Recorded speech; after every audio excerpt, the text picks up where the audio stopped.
quite a while. Do you still remember how this works? Do you remember how this thing works? Oh, is it? Oh, I'm sorry. Sorry. I can't. I forgot how close I get to the microphone. Don't put it in your mouth. Put it close to your mouth, not inside. Okay. Inside of your mouth. It's like riding a bike. It's like riding a bike. I can do this. You'll figure it. I think you'll figure it out. I think you'll figure out how the voice works. Well, hey everybody, it's podcast 500. Jason, Yeehaw. there have been 500 of these things every Sunday for like 10 years now. It's frankly too many. It's too many podcasts. I don't know. Wait, you kept doing it? Yeah. You tell me? Yes. Seriously? Yeah. You kept going every week, every single week. Let me ask you a question. I want you look at me. Look at me. I'm looking at you. All right. Is it fucking Mike Riojas? A lot of times it is. God damn it. It was, for like 5 years it was John. Every Thursday, John would come over here and just suffer through the news. But then eventually that sounds familiar. I broke him, and then, I had to find somebody else to come by. Nah, I'm cool with John, but that Riojas prick, Oh, boy. Beef. There's beef. Yeah. There's beef. Podcast 500 has the beef. There's beef. I haven't ever expressed this before. No one knows this. But I hate Mike Riojas. Oh my goodness. With a white hot passion. Oh my goodness. Like a flaming, like a tiger made of lava that burns deep within my testicles. Testicle lava tiger? Oh, I didn't know it was that. That's serious. That's how much I hate Mike Riojas. Yeah.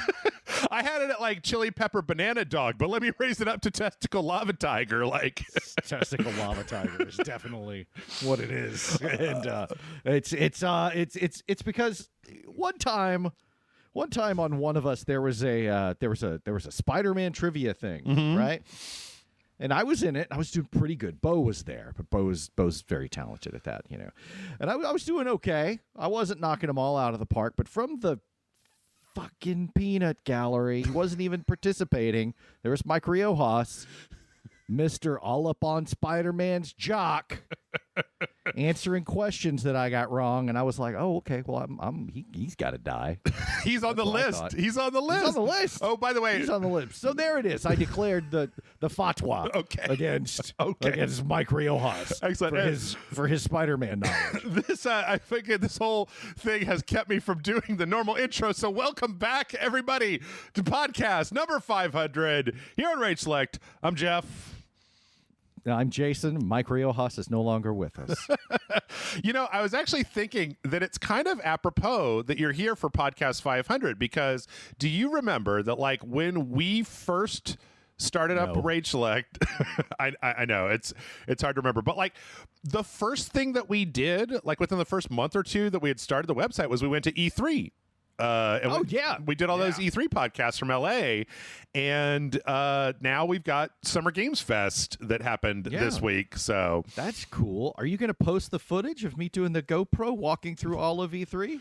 You're going to put that up on the website? Dude, I don't even know which hard drive that's on. There's a horrible motherfucker. There's a mountain of hard drives. I now Adobe is caught up and has stabilization software that I could probably use, but like I have to find it, man. I have to find it. Okay.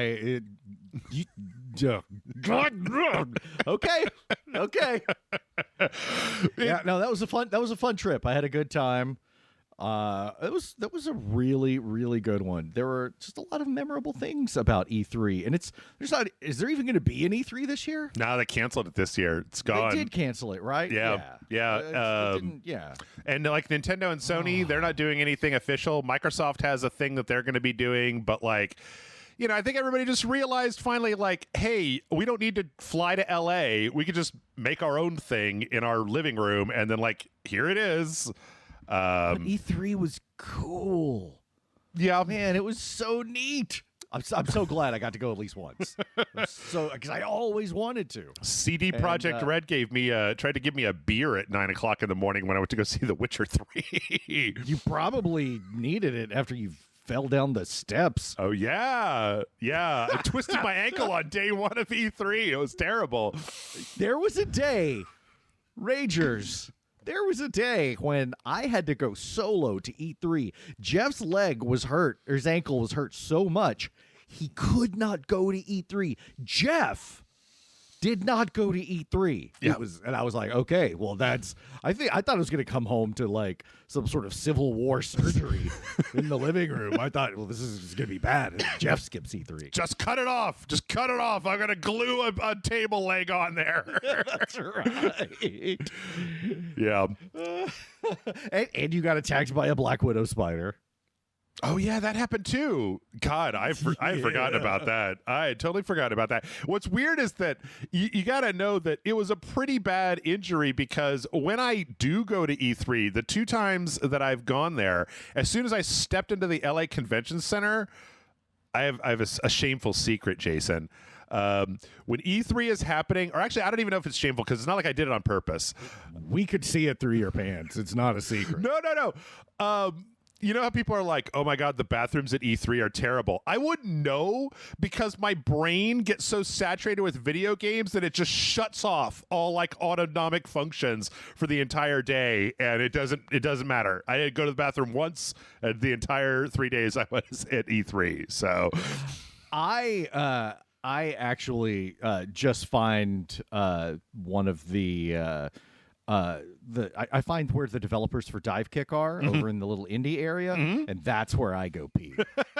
Well, wait, wasn't E3 was where you were first introduced to that dragon cancer, right? Like, I don't want to talk about it, man.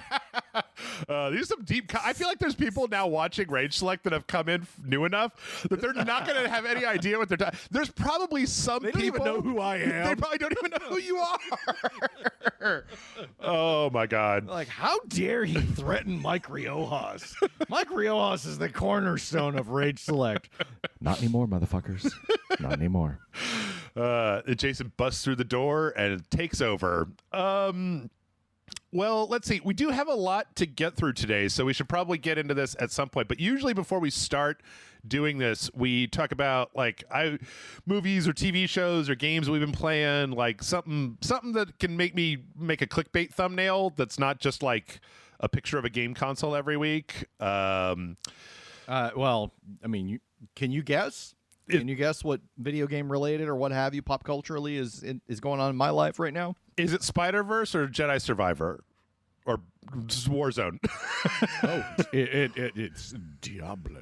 Okay.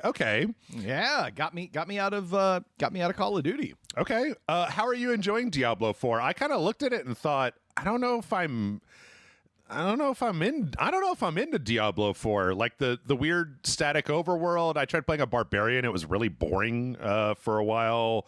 I don't know. The druid turns into a werewolf. That's pretty cool. But like, what are you thinking? What are your feelings right now? I'm having a great time. Okay. We got a lot of people playing. We got our clan, got my brother, a bunch of my old friends. Allison's playing with us. Yeah,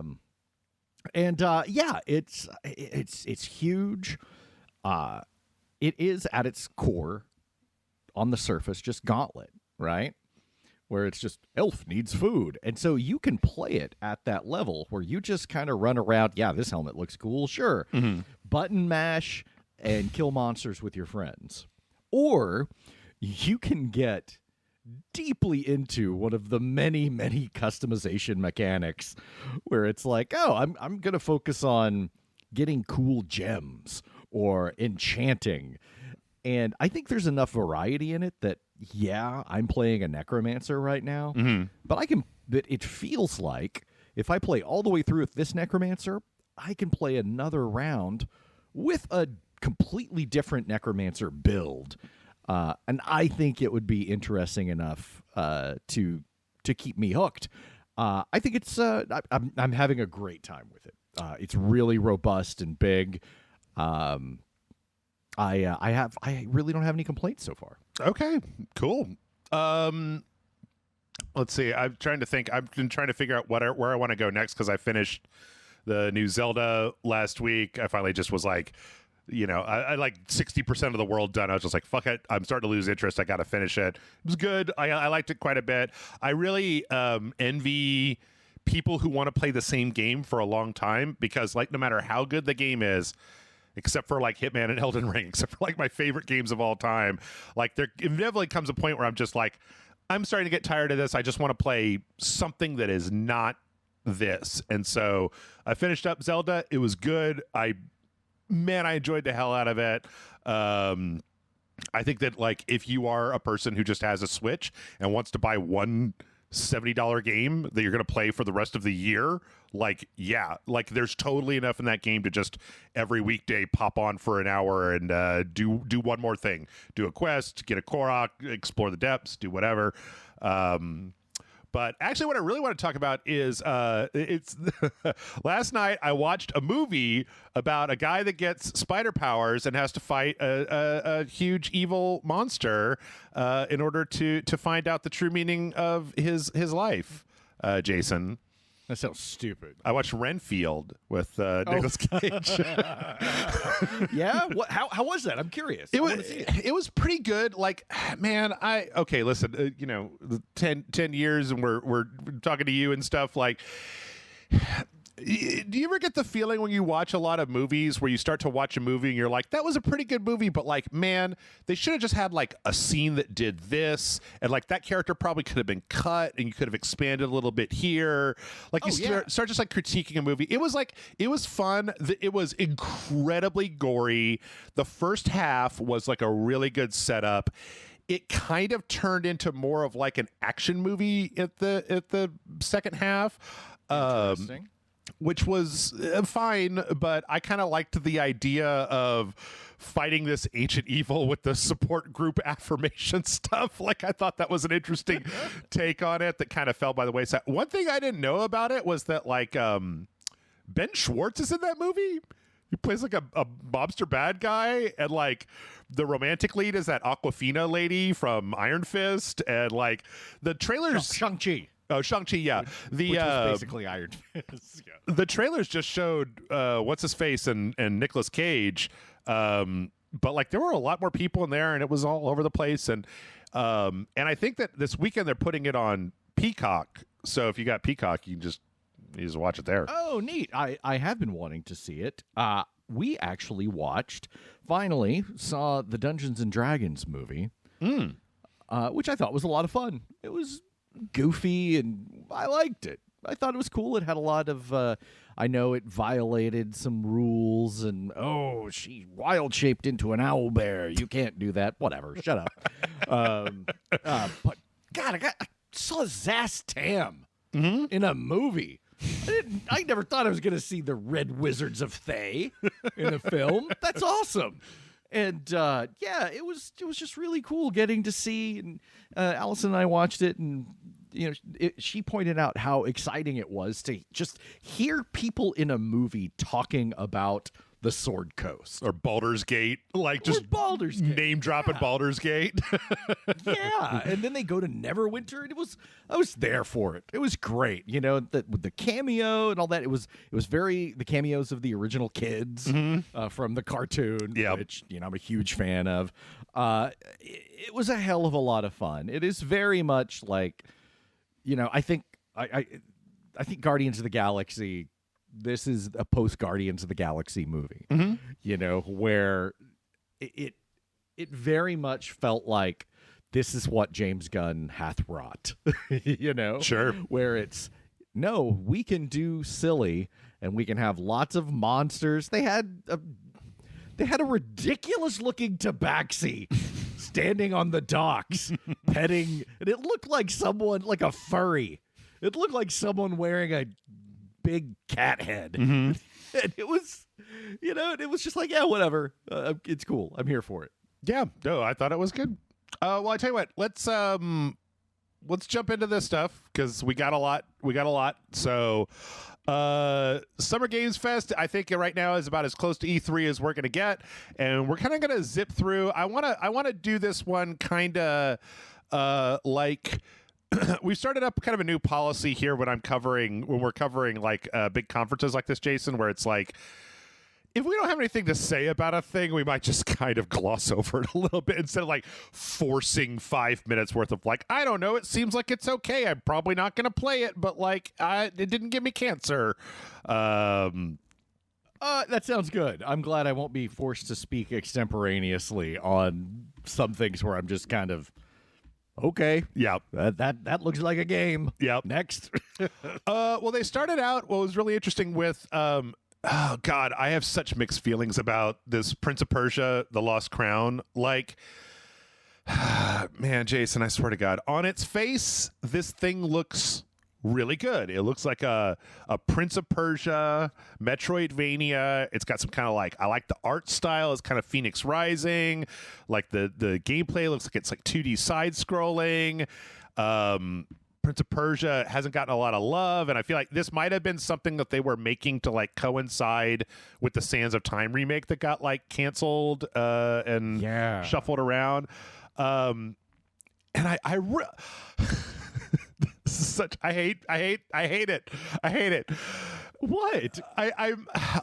I want this to be good, but Ubisoft sucks nutsacks. Like, they just, how are you going to, like, you know what? You remember when they put out those 2D side-scrolling Assassin's Creed games and they looked pretty good, right? And then, like, did anybody care or play them? Well, I don't, I don't know. I mean, this looks like it's a little bit more stylish, and I love the way that the action looks, and I'm hoping that this is, like, some of the parts of Ubisoft that still care. I think this looks tremendous. I'm excited for it. I think this is a perfect recipe to go back to this 2D Metroidvania thing. The artwork looks good. I just hope the controls feel smooth and exciting and powerful, because I think that's going to be really important to something like this. But this makes me... This reminds me of the summer games from the Xbox 360 that we would always do, where it's like, here's the 5. This seems like it would be one of those. The Summer of Arcade. Like, Summer of Arcade. Yeah. This is what it feels like. And those were always kind of fun, lighter games. And that's what this seems like. Yeah, I really just hope that it's, because like of all the stuff that Ubisoft has made, Phoenix Rising has been like the only thing that I've enjoyed of theirs over the last like grouping of things. It was fun. It was easy to play. It was lighthearted. I'm hoping that this is kind of along those same lines. I mean, everything in the trailer, nothing in this trailer looks bad, but I'm just so leery at this point that like it's going to get canceled, or there's going to be some microtransactions or some bullshit is going to ruin it. Just because I haven't liked a lot of their stuff. Anyway, I'm sorry. Yeah. I know. I am still a Ubisoft fanboy. Okay. I liked the last Far Cry. Played all the way through it. Had a blast with it. You know, it's.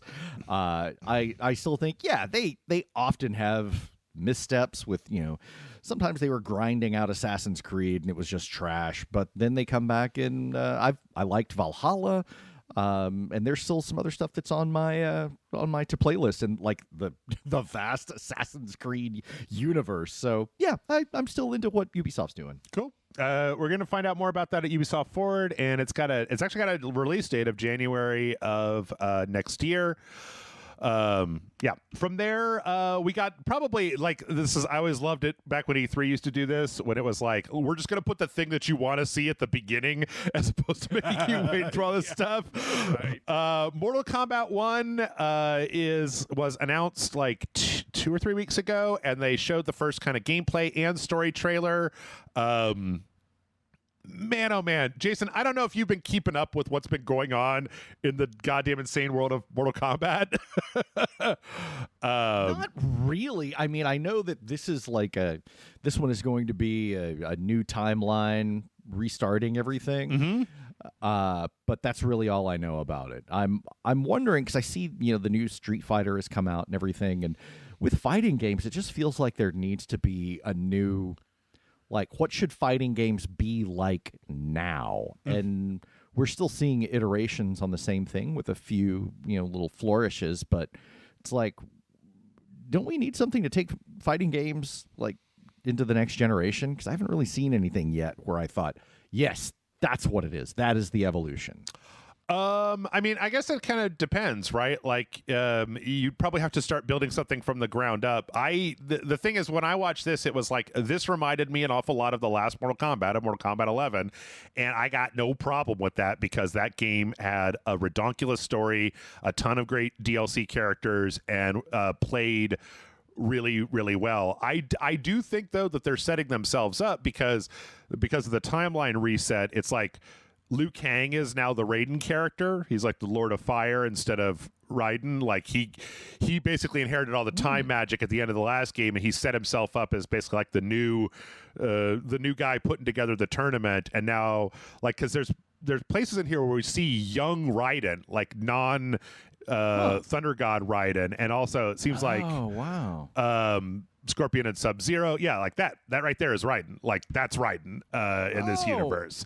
Okay, I'm into that. That's cool. Get to see like it's almost like a remix of like, hey, here's what it would be like if it happened this way. Yeah, and then one of the things that they're doing that's really interesting is this new thing called cameos, where you can see here where like Sonya jumps in for a second. They're basically letting you create like a tag partner when you select your character that with one button you can just like have them come in to do assist attacks, and a lot of them are going to be like throwbacks to old Mortal Kombat, like Kano there and stuff. Didn't like Marvel versus Capcom or something have something like that? Yeah, there's been a lot of there's been a lot of tag games. Tekken has had stuff like that. Marvel vs. Capcom has had stuff like that. I think this is the first time that Mortal Kombat has had it. And given that like in the previous games, I think Injustice 2 had like stage attacks that you could do where you could grab something from the stage and throw it at people.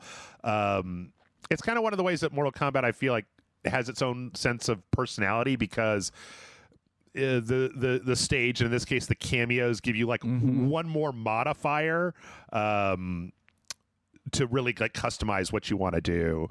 But yeah, I don't know. Like Mortal Kombat is one of my favorite. Also, the fatalities look like, I didn't know that they could get more gruesome and disgusting than they used to be, but they look fucking horrible. Oh, I love it. Mortal Kombat, keeping the Gibbs alive or dead, however you want to look at it. Oh my God. Yep. That's great. So I would like to come out and make a public plea from me personally to Mr. Tobias Boone. This looks great. Yep. This looks exciting. Mortal Kombat 1, whatever it is. The next one, you need to call me. All right? I don't, in fact, this isn't even a plea. This is an offer to help. I want you to call me because I think the next Mortal Kombat should be just like, it should feel like a mid-'80s canon movie with like, instead of great practical effects, make it look shitty. Like Roger Corman makes Mortal Kombat. Well, let me tell Anaheim Golan Globus production actually starring Jean-Claude Van Damme. Well, did you see they talked about that? There's a full Jean-Claude Van Damme from Bloodsport skin for Johnny Cage, voiced by Jean-Claude Van Damme, that's going to be in this game. What? Yeah, no, that was part of the interview. You would just watch the trailers, you didn't watch the interviews. Way ahead of me, Mortal Kombat. Good job. Yeah, so that's happening. I mean, like, the thing is, last week, I know that you probably don't keep up with this news, but like the DLC characters. So in the last game, they had all these incredibly crazy DLC characters. Oh, hang on. Yep. Ed Boon and Tobias were the two different guys from the first one. Yes. Ed Boon and sorry. I was just reversing Noob Saibot, and so I just thought, okay, that's who it is. Anyway, sorry, go ahead. But they've already leaked some of the DLC characters for Mortal Kombat 1. Peacemaker, Omni-Man, and Homelander. And I'm like, oh my God. Perfect. This is perfect. Like, absolutely perfect. So yeah, I have no notes for Mortal Kombat 1. You guys keep doing it. Every time I spend $60 on Mortal Kombat, I feel like I get fucking $800 back in gameplay. So, like, the fact that I don't have to put quarters into this thing means I'm already saving money no matter what the fuck happens next. Yeah. So there was a lot here in the full presentation. God, it's so awesome. I don't play a lot of fighting games, but it looks really cool. You might check out Injustice 2. That's the only thing that makes me sad is the fact that they went directly from Mortal Kombat 11 to Mortal Kombat 1, and they didn't do Mortal Kombat 11, Injustice 3, Mortal Kombat. They weren't, because they used to be alternating between Injustice and Mortal Kombat, and Injustice 2, I really, really like that game. So let's see. From there, we got now, okay, this is actually an interesting question for you, Jason. Path of Exile, like they showed Path of Exile 2 gameplay here, and Path of Exile is the like free to play, like when Diablo got colorful, Path of Exile kept its kind of gritty roots. Did you ever play any of Path of Exile 1, and are you at all interested in Path of Exile 2? I actually am. Man, you know who played a hell of a lot of Path of Exile was Cargill. And he was always, I mean, I actually played with him a little bit, but I never did like devote the time for it. Mm-hmm. But I realized like for a free to play game, man, it is just a full, complete game experience, and it's cool, rich. I mean, if you want that Diablo experience, Path of Exile is there for you. Yeah. So I'm looking forward to this. Yeah, I love the isometric ARPGs and of all different sorts, and Path of Exile is no exception. I think it's really interesting though to watch this trailer, because I wish I had more to say about it, but it literally just looks like Diablo 4. Like it's like slightly less desat, because they're playing a sorceress, and they're using like various, like mostly electric magic, and that's totally a path of Diablo 4. So it's like if you just told me that this was they were like, we tried upping the saturation in Diablo 4, and this is what it looks like, I would not be and not to man, I gotta tell you, that's the thing. It's like, are we gonna get into a grimdark competition? Because like Diablo 4 is ridiculously gruesome. It's like old, like, is John Romero hiding somewhere around here? Because it is so just like comically grimdark, but some of it is like, I have a spell that is, yes, it will pull the flesh from your enemies, and then when they die, they rise up to serve you. And I was like, well, I'm getting that. Of course. Like, but yeah, and Path of Exile is also like the dark version of Diablo. I don't know if that's the case anymore after Diablo 4, but yes, it is gruesome, and it's one of those to where the Path of Exile is one of those to where the screen can get really crowded and chaotic really quickly. It also, I tell you what, it also, oh, sorry, I didn't mean to cut you off, but it also, no, go ahead. It also doesn't help when they were showing this footage, that they showed this footage, it looks an awful lot like Diablo 4, and then like their logo is like this washed out red light with like gore and angelic imagery, and it's like, that's also Diablo, like that's Diablo. So it's kind of hard to like differentiate between the two right now. Not to say that they're the same, but I'd like to just be like, hey, Path of Exile, why don't you show me what you're doing different than Diablo 4, because this base overview I can't tell. I literally can't tell. Yeah, I can wholeheartedly endorse Path of Exile. Yeah. So I'm excited about 2. Well, let's see. Are you excited about Cyber Ryu? Are you excited about Robot Ryu? I don't know what to make of this. Like, what the hell's going on here? I saw Cyber Street Fighter characters, and then it's a game that is not a fighting game. It's something that looks just delightfully Japanese. I don't know what's happening here. It looks crazy. It looks like something that could be fun, but I don't know what the hell it is, and I don't know. I'm getting Metal Gear whatever Ninja Raiden vibes. Exoprimal is like this new game that Capcom is making where it's like you're playing with Anthem suits and shooting dinosaurs in a virtual reality environment. And for some reason, I know the reason. Capcom loves to do crossovers. So they're making like a Cyber Ryu and a Cyber Guile skin that you can play inside of Exoprimal to fight the dinosaurs with. And it's kind of, I don't know, it's one of those things where I'm like, I'm sure that somebody, there's a Venn diagram out there and somebody is sitting right in the middle of those two circles. But well, at the beginning and end of all of these trailers, I was listening to see who was cheering. I was like, did anybody cheer for that? It's like, am I the one missing out here? And on this one, it was like, oh, okay, there's somebody in the back row who got really excited. And gave the Leonardo DiCaprio Rick Dalton point at the screen. Yeah. Like, oh. Yeah. Let's see. After that, Jeff Keighley had his Keanu Reeves event where he brought Nick Cage out. You know what, Jason? Here's the thing. I was so okay. Nick Cage is in Dead by Daylight. He's going to be in one of the new survivors. Like when they actually showed the footage of it, it's just it's a dead Nick Cage mask on a guy, and it's not like the survivors have different powers. Like if he was one of the killers, that would be interesting. But like he's just he's a skin for the survivors that's coming. Yeah. But the funny thing is that Nicolas Cage, to me, he just seems like when you watch him on stage with Jeff Keighley, he's like focused in on talking to Jeff Keighley. Like he's not even like playing to the audience. He's just like having this direct conversation with Keighley and like demonstrating that he knows like things about Dead by Daylight. So weird. I just think it's fascinating that I don't think Nicolas Cage ever says no. Yes. Like ever to anything.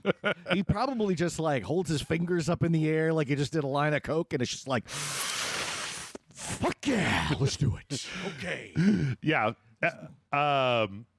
Yeah, so obviously I'm pretty sure that's the thing as well. There's actually a really good YouTube video that I've always wanted to, that I keep pimping out, trying to get people to watch. There's a channel called In Praise of Shadows.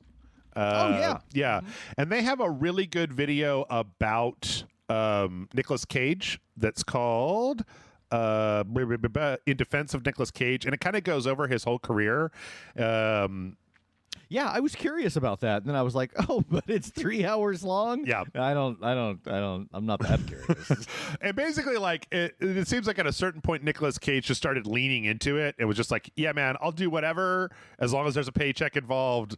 I'll do whatever you want." Oh, like, yeah. No, he recently said that. Yeah, no, he said I was going to have to declare bankruptcy or come up with a lot of money really fast. Yeah. And so he just started saying yes to all sorts of stuff.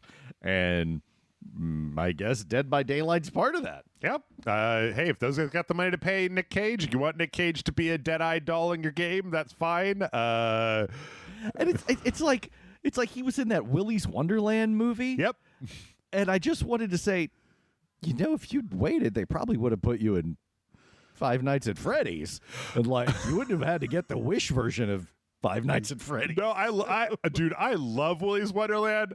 Who else but Nicolas Cage could be like, all right, I'll be in your movie.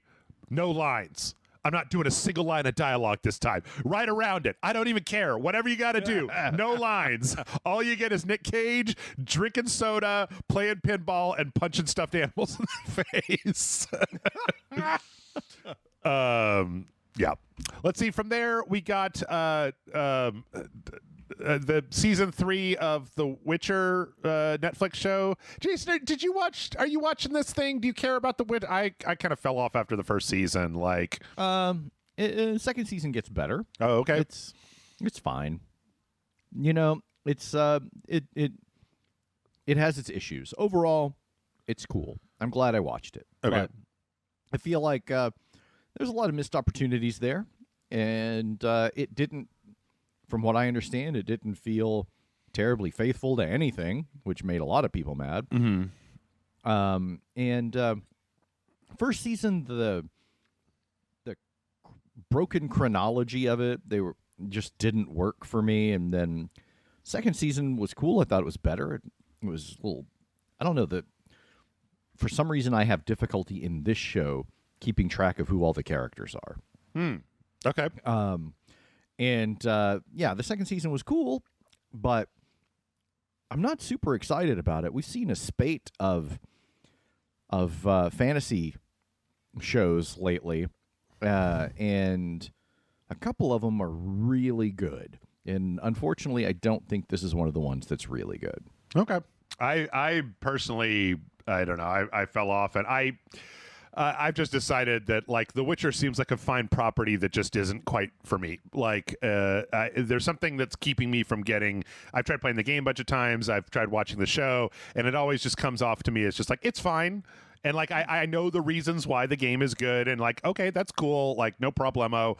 But I just don't think it's for me. I think it's too much of an investment for me. I gotcha. I haven't read the books yet. I have one of them on my shelf. I am a huge fan of the third game, and I think it's a masterpiece. Yeah. Love it. But the show, it never quite came together. Okay. Well, let's see. I'm sure that you will have. Oh, hey, look, they didn't put this on my list of games. So okay. After that, we got a trailer for Witchfire, I believe. This is Jason. I don't know if you were watching, if you were looking. I sent you the link with all the trailers, and they didn't have this one in there for some reason. But this is from see this one. Some Bulletstorm and Painkiller devs. This game looks rad as hell. I mean, I've seen it a million times before. There's like gameplay walkthroughs. It's kind of like it's like a gun version of Hexen. You play as like a witch hunter, like a witch fighter, where you've got like guns that have spells, and you're in this kind of like chaotic land, like fighting like monsters and witches, and like they showed there's like a whole synergy system between like the various spells and the guns, and it looks like what I want out of these devs. Like I want you guys to take first person shooter stuff and then make it crazy with a bunch of other craziness. And this looks like medieval Bulletstorm, basically. Like I love the art style and everything that it looks like, kind of that, I don't know, little kind of a Solomon Kane look to it. A little bit more high fantasy, but yeah, I'm liking the design here, and I mean, you had me at Bulletstorm. Let's be honest. So that's coming in early access in September. We had a bunch of stuff. Oh God, never mind. Sorry, I forgot about this bullshit too. Crossfire Omega Squad or something like that. This was announced when they did the PSVR 2 stuff. Crossfire X is like I believe a Chinese kind of Call of Duty, free-to-play Call of Duty ripoff that has gained some notoriety. Somehow these guys, Smilegate, ended up paying Remedy to make a single-player campaign for Crossfire X when it came to consoles that was panned across the board. But Crossfire Sierra Squad is looks like single-player / co-op VR Call of Duty style game. All right. Yeah. I'd try it. I mean, not that I'm going to get a PSVR anytime soon, but yeah, looks all right. Yeah. The thing is, somebody in the Discord made a really good comment when this trailer came on when we were watching it, saying that like mediocre games like this a lot of times can be made a lot better in VR just through the act of like having to aim and shoot and manually reload, like adds more tension to the game than just like L2 R2 L2 R2 square button L2 R2 square button. Like, I mean, VR still hasn't achieved what it's capable of, and I've given a lot of thought to like why that is. We don't have to get into it right now, but I really do think that if it can get more affordable and get in people's hands, and we have an experience like Half-Life Alyx, because Half-Life Alyx was remarkable. If we can get more experiences like that, then people will understand, like start to see VR as more of a necessity, but what they're so about cumbersome and so expensive now. It's not quite there. Okay, Jason, but hold on for a second. What if instead of making it less expensive and accessible, we made it more expensive? So $3,500, but you could see the person's eyes on the outside, and you can watch a movie on your VR headset. You could already do that with all of them, you guys. I know. I know. And I think we all owe Google Glass an apology. Like, it's like, what are you doing? They're like, you can watch movies on a giant screen. I'm like, bitch, I can do that on my DK2 dev kit. Somewhere in the afterlife, Steve Jobs is banging on his desk like Michael Scott going, no, no, no, no, no. Yeah. Back to some Games Fest. This looks like another one. God damn it. You know what? I so hate when I try to do, whenever there's one of these conferences, I try to find a roundup that has all the trailers from the event along with, and it puts them in chronological order, and I can never find them. They're either out of chronological order or they've only got like half of them. And apparently the one that I picked only didn't have all of them. This is Remnant 2. So Remnant Beyond the Ashes was like kind of a Dark Souls meets post-apocalyptic online multiplayer third-person action game that was made by when the Darksiders developers split. Joe Quesada and company went off and made Airship Syndicate, and then what was left made the company that made this and Darksiders 4. So this is like a grittier, I don't even know how to describe it. It's like a kind of a post-apocalyptic Western Destiny, Dark Souls. I know. I'm getting some Destiny vibes, but also it's just like, man, this is the design aesthetic in this is what I see in a lot of video games where it's like they come from the Star Wars school where it's like, let's take a little bit of this and a little bit of that and mash it together. You know, like, let's take Kurosawa, let's take an old Western, let's take Wizard of Oz. And with this, they're like, let's put a cool Western in here. Let's put a little Destiny. Let's put a little bit of this. And those don't always work right, you know? And it feels like everything in the kitchen sink. Yeah. From the like, this is very like, I only got cowboys fighting the things from the Matrix, and it's got like some Warframe DNA in there too, like some of the weird things from Warframe. I mean, the people that liked the first one said that it was really good. Like, I couldn't really get into it; it was a little bit too gray and like shooting guys. And it's also very much kind of like, I feel like a games of service. You're going to play this with your friends, randomized dungeons, looking for loot type of thing. But the people that liked the first one really liked it, and this one, to be honest, has more of this weird cyber bullshit, and like the end of this trailer is this big purple elder god fucking monstrosity. I mean, it looks cool. It's just like, man, there's a lot. You know how I am about world design, and I'm looking and I see all this, and I'm like, okay, but what world are we playing in? What's the aesthetic like? Yeah, and I can't tell you. It's like I'm looking at that, going, yes, just check all the boxes, turn all the sliders all the way up, and that's the world. Yeah, the Loretta of game worlds, you might say. It's 0 or 100, but nothing in between. Right. Let's see. From there, okay, finally we're back on the map. We got Sonic Superstars. They're making a new Sonic game. I don't know what to tell you about this. I personally don't like Sonic. They are making it in, they're taking it from the old pixel art style to basically just like, what if you just made Sonic look like a modern video game? Like, it's a 3D style, but it's still the same 2D fast doing the rings Sonic thing. And it's mobile, right? I think this is on consoles. Oh, I thought it was mobile. No, I think this is on consoles. Okay. Let me zoom to the end. Yeah. PS4, PS5, Switch, everything. Okay. But yeah, I think this is what I mean. They're putting in some new abilities for the characters. I think that Sonic fans would really like. Sonic fans, at the end of the day, I feel like I've watched a bunch of different games come out, and Sonic fans seem to be happiest when they get back to this, when they get back to kind of classic Sonic. I don't really know a lot about Sonic or the fandom or anything, but every time I encounter the fandom expressing their love, or they just seem very aggrieved. Like they seem like they have been abused and neglected and wronged for a very long time. That's what I get. That's probably very accurate. It's very accurate. Yeah, it's coming out fall of this year. I don't know. We'll probably play it on RageSelect, and I'll get a lot of downvotes. And I don't care. Downvotes count as engagement to YouTube, you guys. So downvote away. Let's see. We got Honkai Star Rail, some DLC characters in the PlayStation release coming. This is Jason. I don't even want to tell you what this is, but I watched the trailer, and as soon as I heard one of the characters talking, I was like, "Nah, I'm good." This is a JRPG, a space JRPG by the people that made Genshin Impact. Which let's move along, please. Yeah, I actually think that this one works better than Genshin Impact. We played it. The PlayStation 5 version is coming out pretty soon for a free-to-play game that's going to try to nickel and dime you for waifus.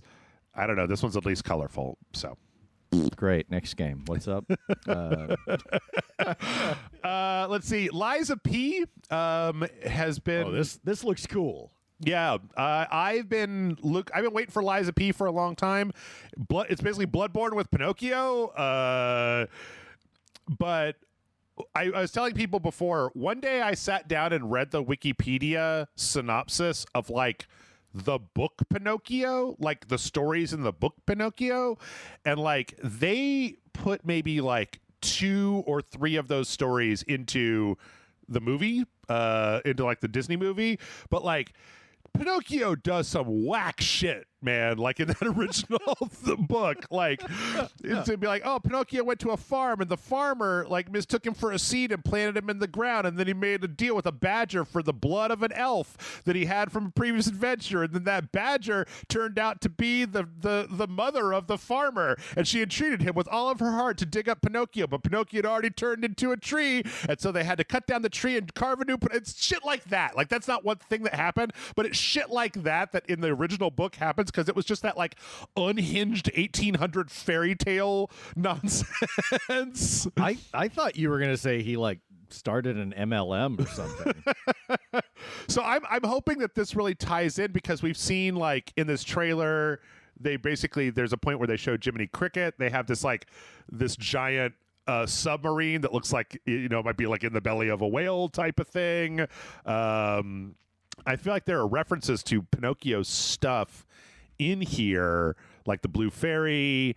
So yeah, the big thing here was that they were announcing a demo. A demo is out right now on the PlayStation. Ooh, well, it looks beautiful. Yeah, I'm really hoping. There was a game called Steel Rising that was like Clockwork French Revolution that came out earlier.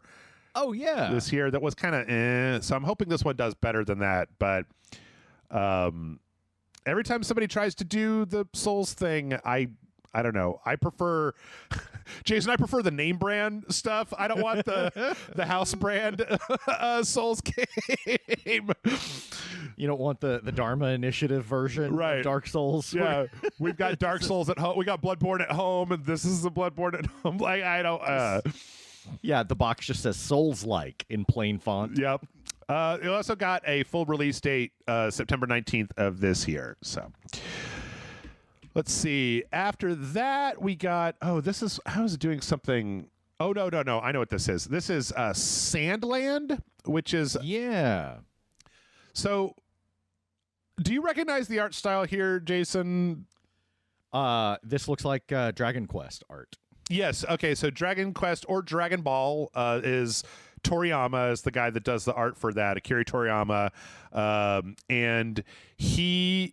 Like, another one of his lesser well-known properties is this Sandland, which is like this weird, it's like demons and post-apocalyptic desert world, and I guess they're making an RPG from this. The thing is that, like, I don't know anything about this property, so I couldn't possibly say whether this would be any good. It looks like a generic JRPG when I look at it, with some like maybe vehicle combat involved, but like it's hard to tell because I have no frame of reference for what the hell this ever was, is, or will be. Yeah, not being familiar with the source material at all, I'm actually pretty taken with the art style. That 3D cel-shaded look is used to great effect here. I think this looks kind of adorable and weird and interesting. So I'm curious. Cool. Well, you could play it then. Let's see. From there, I think we did. Did we jump on to? Oh yeah, they had an advertisement for the Annapurna showcase with a bunch of stuff I already seen, and then Throne and Liberty. This is the new MMO from Amazon. Yeah, good luck, guys. Good luck, Jeff. Not you, but Jeffy B. Well, the other bald Jeff, but the one he has a little bit. He's got more money. The one with the money, the one, the one with the money. The other Jeff, rich Jeff. There's Jeff, and then there's Rich Jeff. So you get to be just Jeff. Okay, that's all right. I'll take regular Jeff. I think. Let's see. This is being made by NCSoft, which is a really weird thing because I feel like you would know NCSoft from what was that old for a long time? What was that old game that they had? Do they do Guild Wars? Was it Guild Wars? Is that what I'm thinking of? Guild Wars. Guild Wars. Yeah. And City of Heroes. Yeah. I think they released City of Heroes to some other countries, but I don't know, man. Like MMOs is a tough sell. MMOs are a tough sell these days. Like, yeah, I thought it was done. I really did. Yeah, I mean, like, ain't nobody got time for that. Like, or I don't have. Like, I don't know. I want to play a bunch of different games. I don't want to just play one game. Also, I'm having a hard time understanding why this is any. It just looks like so much generic medieval RPG stuff. Like, I guess you turn to a bird. Well. MMOs don't. I think there's this mentality that MMOs, they have to be super successful in order to be profitable, right? But I don't know that that's necessarily the case because I guess dev costs and maintenance costs would really determine. But maybe there's a space for smaller, more intimate MMOs that don't cost a lot, and maybe that's a way to. Maybe that's what this is, but it just seems like a lot of these big ones. It's just like, oh, you're making a large MMO, so you want to go under, you want to fail, right? It's like you just want to run your business into the ground, But I guess if you're Amazon, you got a little money to throw around, just a little bit. Oh, right, this thing. God damn it, I don't even remember what this is called. There's also sorry, this isn't on my list. Looks like For Honor. It reminded me a lot of like For Honor or Chivalry, where it's like a third-person kind of medieval action that seems to be taking place with like a lot of people and characters in a big battlefield. And there would have been a day and a date where I would have kind of scoffed at stuff like this, but I played that Chivalry 2 game. I've never had as much fun as when I played Chivalry 2. Like, it was no kidding. It was so well. Part of that too was the fact that there was a dedicated button to just scream, and so you would be running towards the battle with 8 other guys. You would hit the scream button and just go, "Ah!" And then the guy to the left, you would go, "Ah!" And then suddenly everybody was screaming. So, oh, okay. So this looks cool. Warhaven. I mean, just a big like brawl like that where you can play, with a bunch of your friends. Yeah. Oh yeah. Yeah. Let's see. This is Party Animals, which is just like a God, what the hell is the name of that? Gang Beasts. Remember there was that old game, Gang Beasts? It just looks an awful lot like Gang Beasts with some skins over it. That weird, sloppy, kind of fumbly, stumbling around animation / controls. Yep. Party game stuff. Dying Light 2 is getting more content. Please stop. Don't put more content into the game. Was like 120 hours long and nobody played it all the way to the end. Quit putting more content in Dying Light 2. This Crash Wumpa. Oh God, what the hell is the name of this? Put this stuff on the Crash Team Rumble. There we go. Crash Team Rumble is getting like some characters. this is just an ad for Crash Team Rumble. It's like a kind of a weird Smash Brothers thing, but in the Crash universe. Michael is excited because he's a big Crash fan. The rest of I have a hard time figuring out who this is for, like who wants to play Smash Brothers but with Crash Bandicoot characters, and I don't know, maybe somebody, but yeah, this is another one where it's like, oh yeah, I guess people really like Crash. I guess really like Crash. I suppose. Like... Let's see. We got some Alan Wake 2. We got a little tiny bit of Alan Wake 2 gameplay after Sam Lake came out and reminded us all that he is only the face of Max Payne and definitely not the voice of Max Payne. What are your thoughts on Alan Wake 2, Jason? I'm excited. I really enjoyed Alan Wake, and I really liked American Nightmare even more. I was not without criticisms, but I like that franchise. Thought it was great, and I thought the way they implemented it in Control just got me really excited. And I'm very excited by the shared universe that they're setting up here. It is a novel type of horror that steals liberally from SCP. And that's the thing about these Remedy games is it's like, yeah, the horror is great. I say it's novel horror. It's not. It's not like monsters and werewolves and stuff like that. It is different in that regard, but it is also very much, it wears all of its influences on its sleeve. Alan Wake and Control do. Alan Wake was very much Stephen King's Twin Peaks. Control is very much SCP. To the point where it is, I am a fan, but it's also just shameless. As a writer, I also love doing homages, but you also have to make sure it's like, hey, I am doing an homage.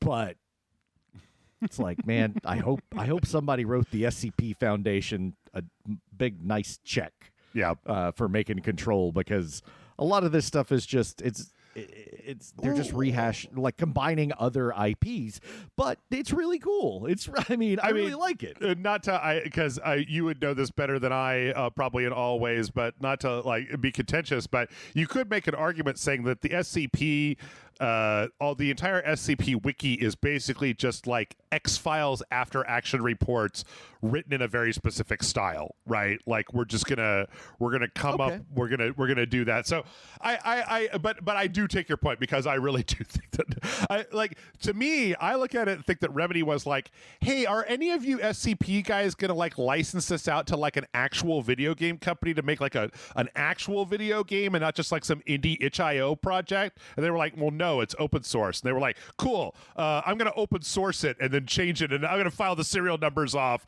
and have fun with that. Yeah, and that's I thought, I don't know, I have some issues with that. Okay.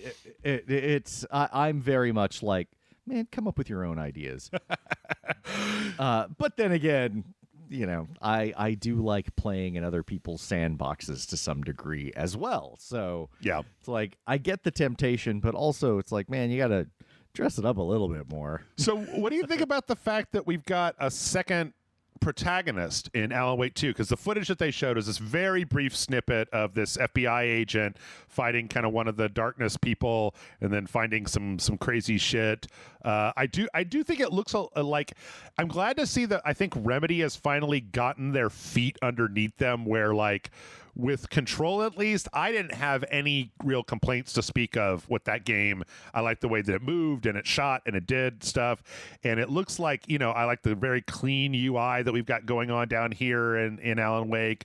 And I'm hoping that once they get out of the oldest house, right, if they get back into an more open world, that they're able to maintain, right? Because Alan Wake 1 felt like it was straddling the line between being an open world game, but it was an open world game. So what you ended up with was really meandering levels that sometimes just had too much to them, where it probably could have, I think Alan Wake could have could have done with some focus, a little bit more focus, a little bit less meandering. But anyway, I'm sorry. I asked you a question and then I rambled on for 5 minutes. What do you think about the two protagonists, Jason? I think it's great. I can't wait to see what they do with the story. I've got some ideas. It just makes me want to go back and replay everything before this comes out. Replay Alan Wake, replay American Nightmare, do Control and all of the DLC so that I'm ready for this, because I'm interested enough that I want to get all of the story. I want to get the Easter eggs and everything. What do you think? What's the over/under that this game ends with Jesse Faden showing up in a Nick Fury after credits scene of just like, I'm from the Bureau of Control, we're in charge here now, and like, I like it. Alan Wake will return. Oh, hell yeah. Yeah. Yeah. That would be, I'm into that. Yes, let's do it. Let's see. We're just about out of time for part one here. Let me see what else we got here. We had a full Space Marine 2 trailer. I'm so happy that Space Marine 2 is coming out. We had a gameplay trailer last week. This is a bigger story trailer. Yeah, Tyranids, man. Like, Jason, you've moved some miniatures around and rolled a few dice from time to time.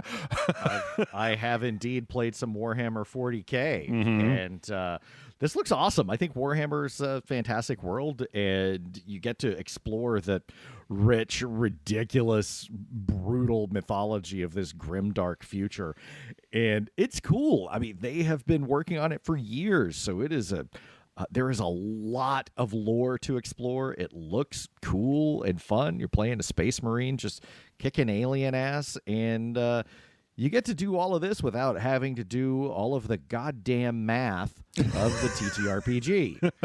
So everybody wins. You can do it co-op. They announced you could do co-op with up to two other players. Here is a question. I don't know this about Warhammer, so maybe you could educate me about something specific in Warhammer. The first Space Marine game was about you were the same character and you were fighting against chaos, orcs primarily, and then chaos obviously shows up because, I mean, it's Warhammer. Eventually chaos just shows up. These Tyranids seem to be more dense than orcs, which wasn't something I thought would be possible after the green carpet that I turned red in the first game. The Tyranids, like, they seem like they're more like Zerg Rush, just like a billion of them type of thing. Is that it? I mean, yeah, a lot of the I mean, that's definitely a thing. Yeah, where that's the cool thing about all of the different factions in Warhammers. They all have their different abilities. Like, these guys move really fast, so they're good at, if you want to play like a Zerg Rush, you get, you can, how you build your army, you have points, and it's like, okay, I want a bunch of Zerg. So Tyranids, Zerg like Tyranids, and so that'll be an army, and they're really cheap. Or you could say, I want a couple of badass Space Marines if I'm playing Space Marines, and like, if I get a couple of badasses, like, they will be more expensive. If I only get 1,000 points and I spent 500 on one, 1,000-point game is actually a lot, but I think, if I recall correctly, I'm not very good at it. But you spend points to determine if you have 500 points, you put out a really, like a big ship or something like that.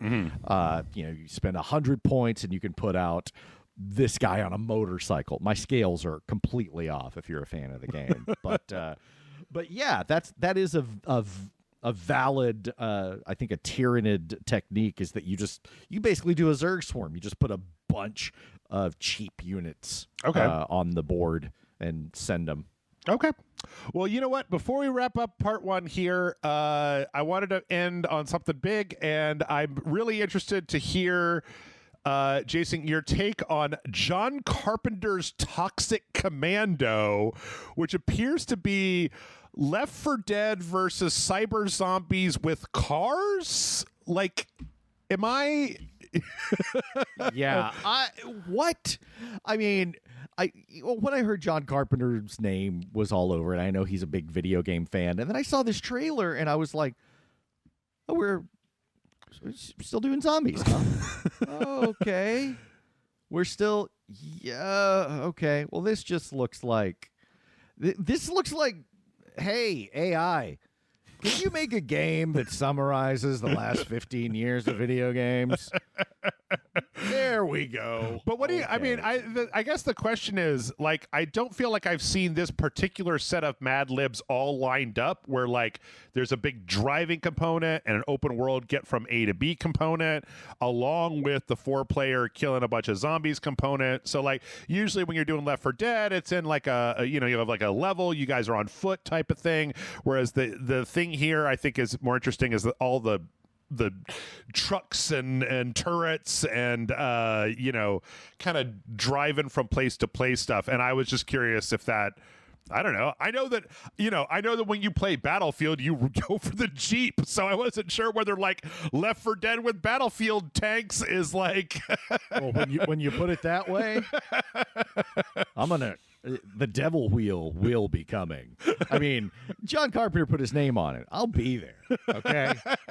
It's like this could be, honestly, if you told me, Jason, it's John Carpenter's Genshin Impact, I'm gonna, God damn it. Okay.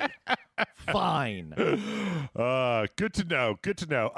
Okay, and with that, I think we're going to go ahead and we're going to wrap up part one. When we come back, we're going to try to finish up the rest of the Summer Games Fest. We got a few things left to go. And then, hopefully if we have time left, we're going to talk a little bit about Devolver Digital. So stick around, and we'll be back in just a second.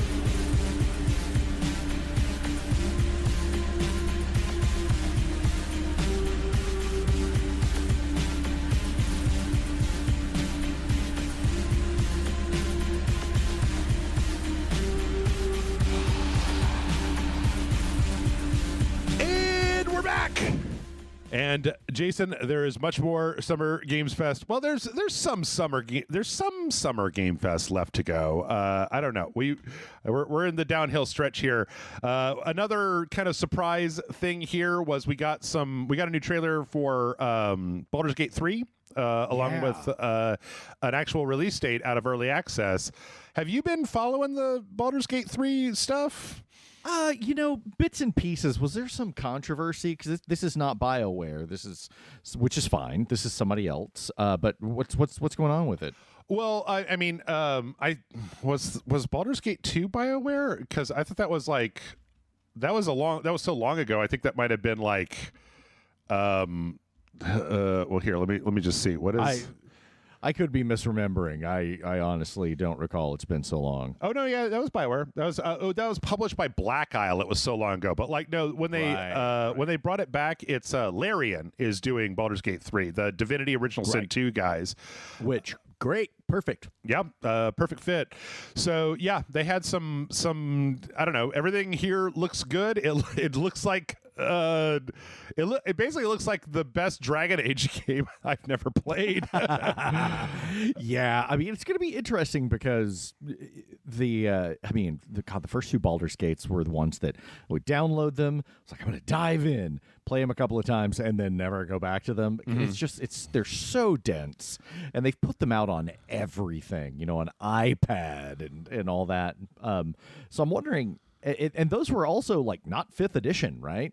So, right. I'm wondering how these are going to play. Do you think that with your familiarity with the Strangerous, with the roll fast dice hard, that you think that you would have more of an interest because you've now done DMing, right? So I feel like you're way more plugged into like the rule set, yes. And because they're so faithful to that rule set that you'd be able to just like slot right in. Yeah, that's actually going to make it much more interesting because one of the things with Dungeons and Dragons that I find problematic is that there's a huge barrier to entry, and that's the Byzantine rule system. And a lot of like diehards, a lot of people who play it, it's not that bad. It's not that bad. Well, it's intimidating at first. Yeah. And 5th edition is a great system, but it is intimidating at first. And there are other systems out there, like Pathfinder, et cetera, that are also, fantastic. But again, though, that with Baldur's Gate 1 and 2, that rule system, the way it played, the mechanics were right out in front. Yeah. You know, and so that was also, I think, a barrier to entry. Baldur's Gate seemed like a game for hardcores. You know, casuals it was impenetrable. And I think the best games are simple enough to get involved with, but also have a deep and rich complexity that will keep you involved if you want to go deeper. Yeah. I think keep your complexity for those people who want to dig deeper. Yeah. Let's see. From there, we got some more Spider-Man 2 news. God, this makes me sad. Why? Because, fuck Mike Riojas. That's why. What? Just all Spider-Man is now been it tainted. Just makes me no. No, because... And you know how I wanted a console and I was having trouble getting one because I didn't really want to play the games. I didn't want to pay too much money and I didn't want to monitor Twitter. And so I just said, hey, Amazon, just alert me when a PlayStation or an Xbox is available. Mm-hmm. This is the same thing I did with going to college. It's like, just whichever one says yes first, that's what I'm doing. So you found yourself now in the Xbox ecosystem and the Spider-Man is coming out on the PlayStation and you don't have one. Is that what I'm hearing? Do you understand how deeply this hurts me? Oh, no. I you know what? I understand how deeply this hurts you to the point where if you don't have a PlayStation 5 by the time this motherfucker comes out, you could take mine over once the holiday crush is done and we're on break or whatever, you could take my PS5 and play I would never hold Spider-Man back from Jason Murphy. Goddamn, dude.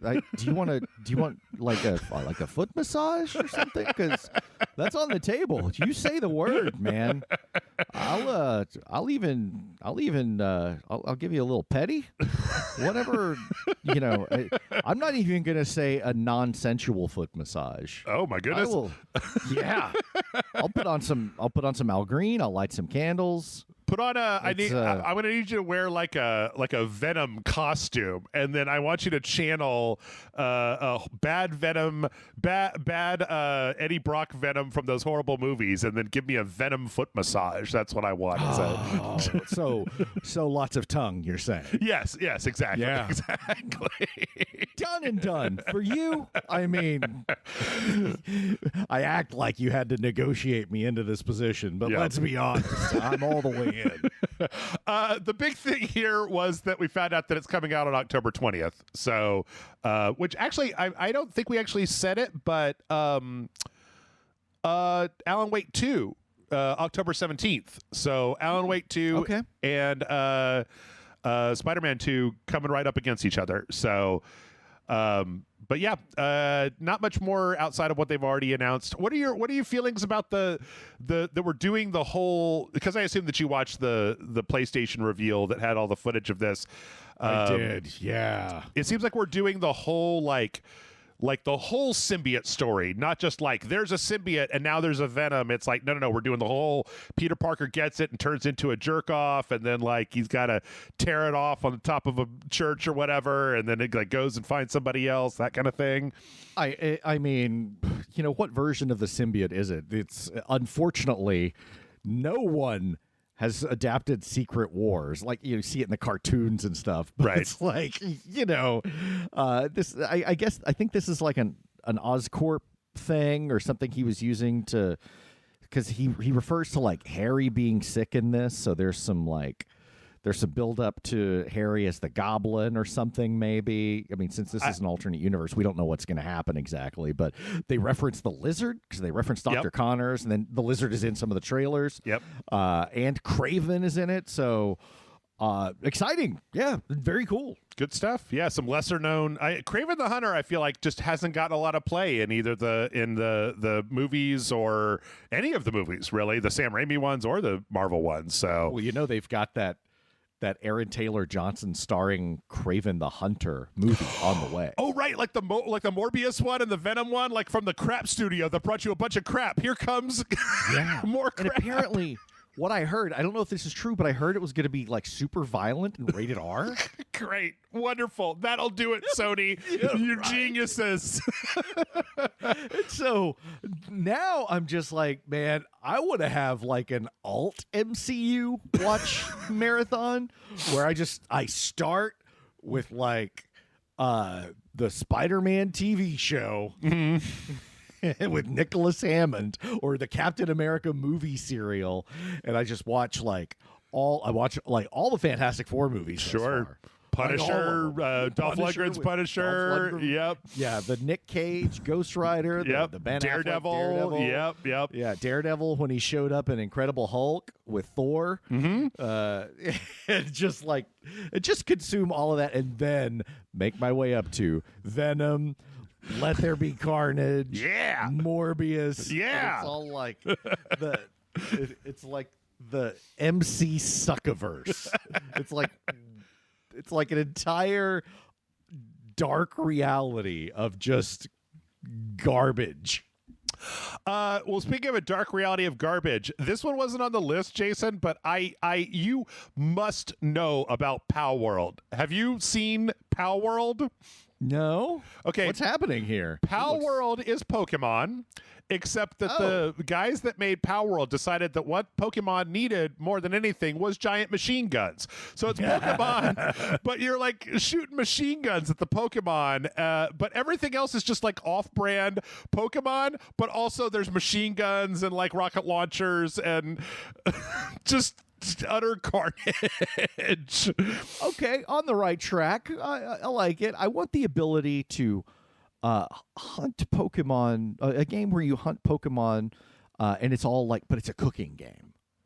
So there's a hunting Pokemon thing, but then there's also like, oh, well, if I put a Charizard spleen in there and dice it up really good with some of this, stay with me here. It's like Kopi Levuc or whatever the coffee that the civets poop out. Okay. Have you not heard of this? I have. Yeah, but it's like when Pikachu poops out he's got these little beans that he eats, these little berries, and so that'll be part of the recipe. It's some weird Pikachu anthropology stuff. I don't expect you to understand it. Okay, but anyway, yes, hunting Pokemon and eating them for sport. Okay. And eating them. And hunting Pokemon for sport and food. You might be able to do that in this game because, I don't know, they didn't have it in any of these trailers, but in previous trailers, they then cut away to what essentially looked like a sweatshop full of Pokemon building machine guns with frowns on their faces that were all like chained to a wall. And I was like, I'm on board with this. I don't know what the fuck this is, but I'm into it. Also, don't. Nobody tell Amanda I said this, but we should also have a Muppet hunting and eating game, like where you gotta cut them all down and try them out, find the best recipes. I gotta send you that Muppet horror game that we played that was really good. Well, it's more of a Sesame Street horror game, but yeah, full of Muppets. Anyway, Pow World's coming January 2024. Let's see. From there, this is Black Desert Online content. I don't care. Yeah, there you go. I don't care. Oh yeah, as if we're making a lot of fun of this. As if the new Lord of the Rings Gollum game wasn't like enough of a flop for that franchise or the Amazon show or whatever. They're making a Lord of the Rings dwarf like Minecraft exploration build adventure game called, I think it's called like Return to Moria or something like that.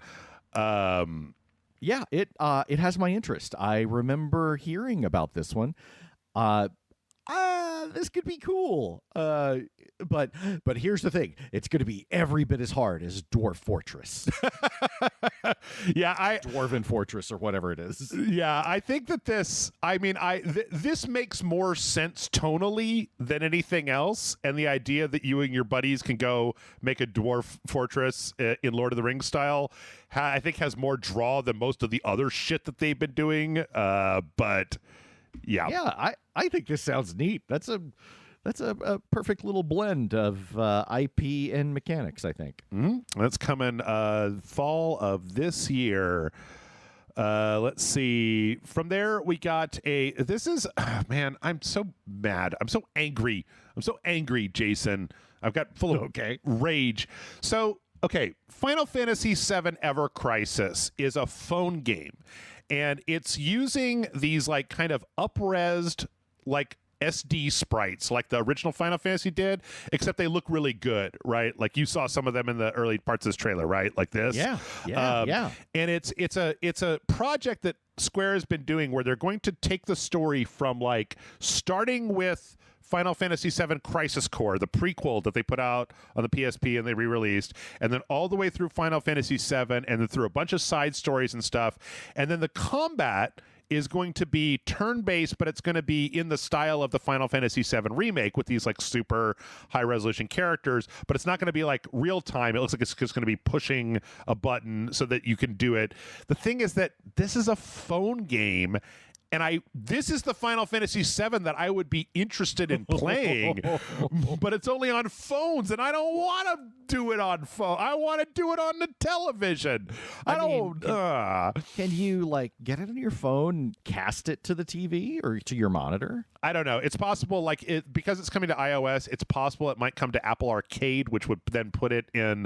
You can play Apple Arcade games on the Apple TV with a controller, so it's possible. But like, I actually really want to play this game. Like, I have not been into the Final Fantasy VII remake really much at all, but I really do want to play this because it looks like it's much more like, this is what I wish they would do with my nostalgia, was create this kind of like, you know, this kind of a modern version of Final Fantasy VII where you've got the lower resolution characters and then you've got these really dynamic battles.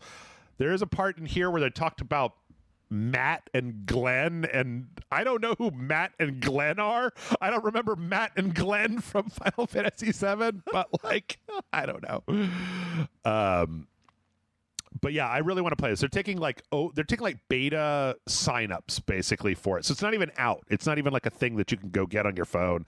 But I think this looks really cool, and I would be more than happy to just give Square my money to play this actual game, because I think it looks pretty nifty. So, I mean, it is very. They're definitely going back to that well, and like, oh, everybody loves 7. Let's do everything with Final Fantasy 7, which, you know, give the people what they want.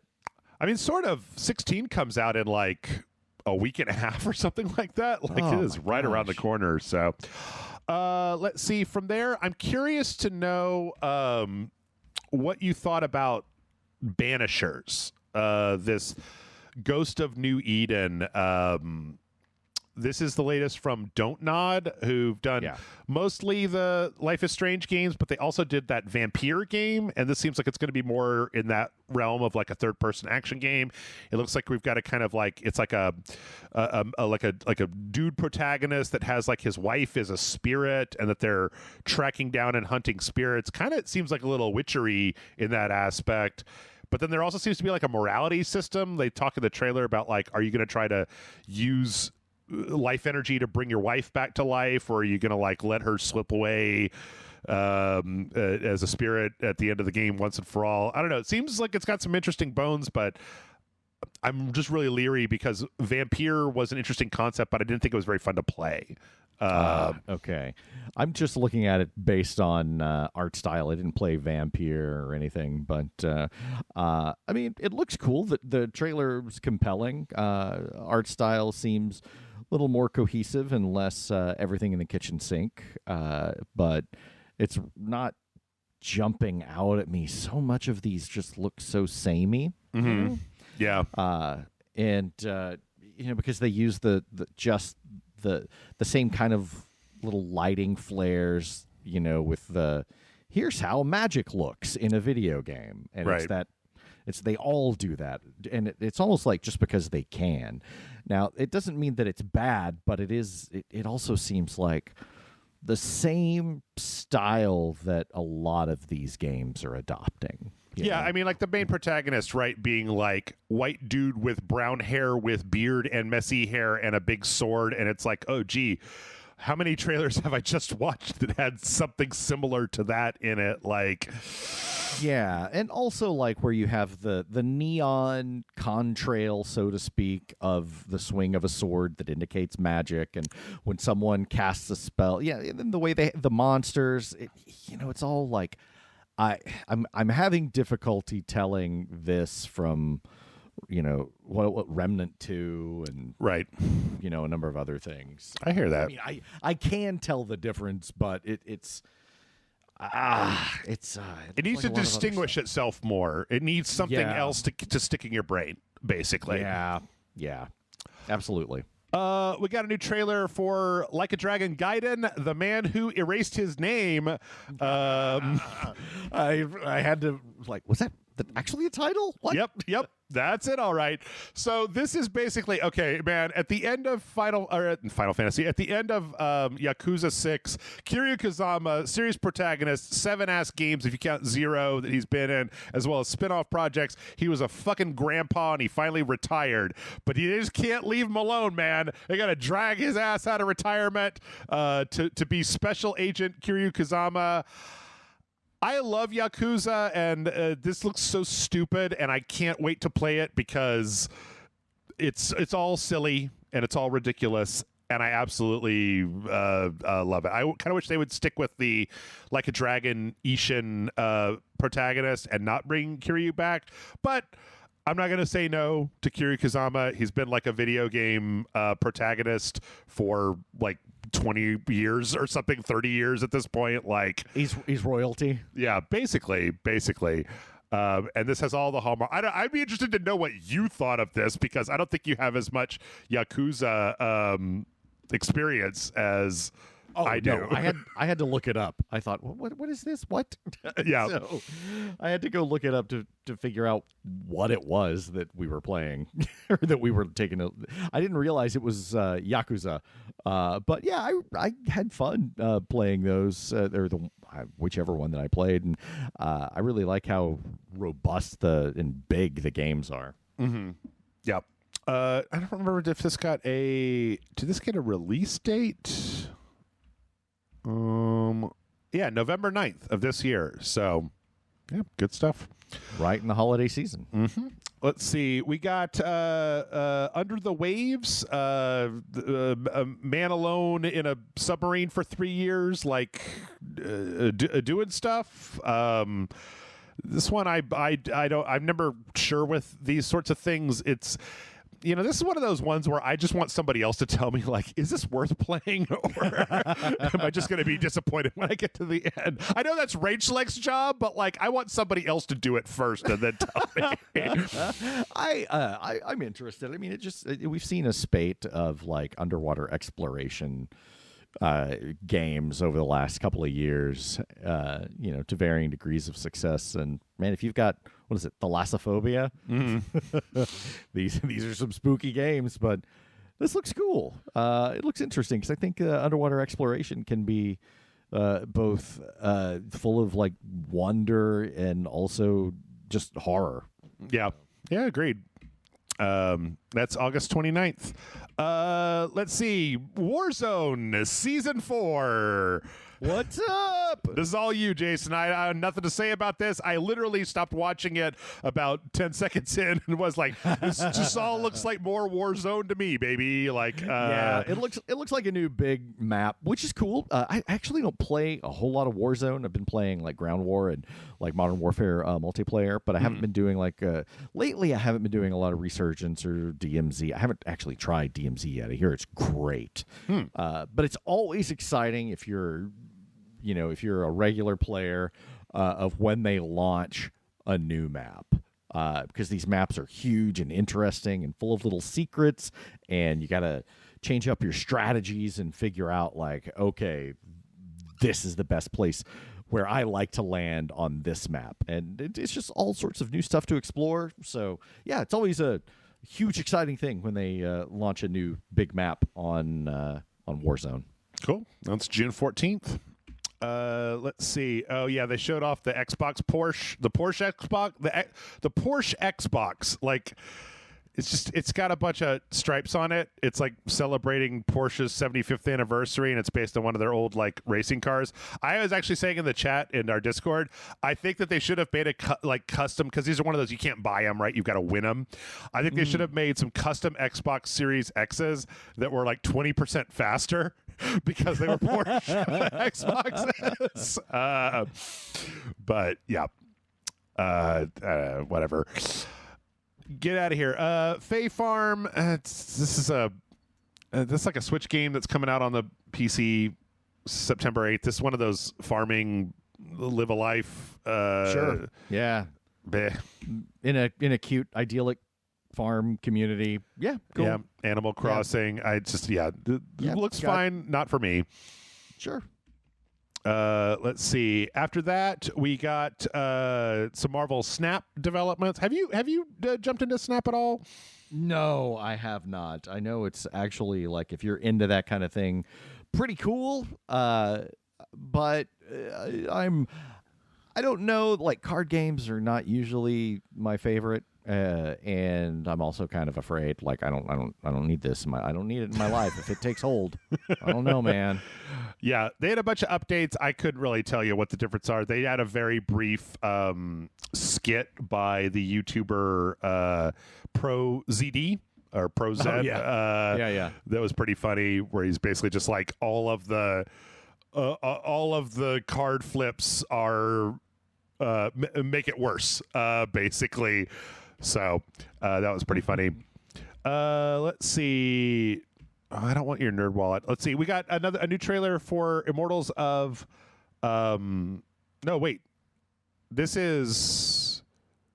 Oh, right. This is that King Arthur thing. This is like a mobile game, a phone game. Yeah. Yeah. They showed this off at the last Unreal conference, I think, just to show that Unreal can like run on Unreal 5 can like run on phones and look really good. And I mean, it is pretty impressive what phone games can do. I just don't want to play phone games. I'm not interested. So same. King Arthur Legends Rise. Yeah. This game, I can never remember its name, Jason. This Wayfinder. Okay. Wayfinder. So this is a game. There's a new trailer for this. I've talked about it before. There's not really very much more going on here. This is being made by Airship Syndicate, which is Joe Madeira's side. I was talking about during Revenant. You said Casada, and I was confused. Joe Madeira. Yeah. Okay. That tracks. I gotcha. They made Darksiders Genesis. That was a really good top-down game. They made a League of Legends RPG called Ruined King that was really good. And this is like an MMO that they're making, like kind of a third-person action MMO. I really want this to be good, but I have to maintain consistency of like, if this was not being made by these guys, I would be giving it a big meh, but I like so many of their other games that I'm giving it like, I'm giving it more of my mental space. As you should. Yeah. They've got a good track record for you, so give them, they've at least earned the credit, right? And I mean, I know it doesn't look like your thing, but I can see the Joe Madeira style in there. I can see the Battle Chasers in it. Yeah. So let's see. We had that. Then we got our Fortnite update. Or no, wait. Oh, yeah. God damn, this recap is pissing me off. This is called Stellaris. They had a quick trailer for Stellaris Nexus, which is a turn-based 4X. Stellaris obviously has been around for a while, but this version purports in this trailer that you could finish a game in an hour. And I'm like, a 4X that you can finish in an hour? You have my attention, because that's the whole reason I don't play 4Xs is because right, they take commitment. They take so goddamn long. So I don't know, not much more than that. I'm gonna skip this one. This is like space. Oh yeah, there's a Star Trek game. It's like a new Star Trek. There's a CGI trailer where it's just a bunch of spaceships fighting off, like going up against a Borg cube. There's not a lot of specific information about what this is. It seems like some kind of like tactics game. Star Trek Infinite. Oh yeah, and then I forgot that we got a brief look at the Twisted Metal Peacock show with Will Arnett voicing Sweet Tooth as he beats up Anthony Mackie for a few minutes. This looks intentionally bad, but not in a good way. I don't know. Like, I feel like I don't have any. I don't like if you said to me, Jason, "Hey, should we make a what game franchise should we make a TV show based on?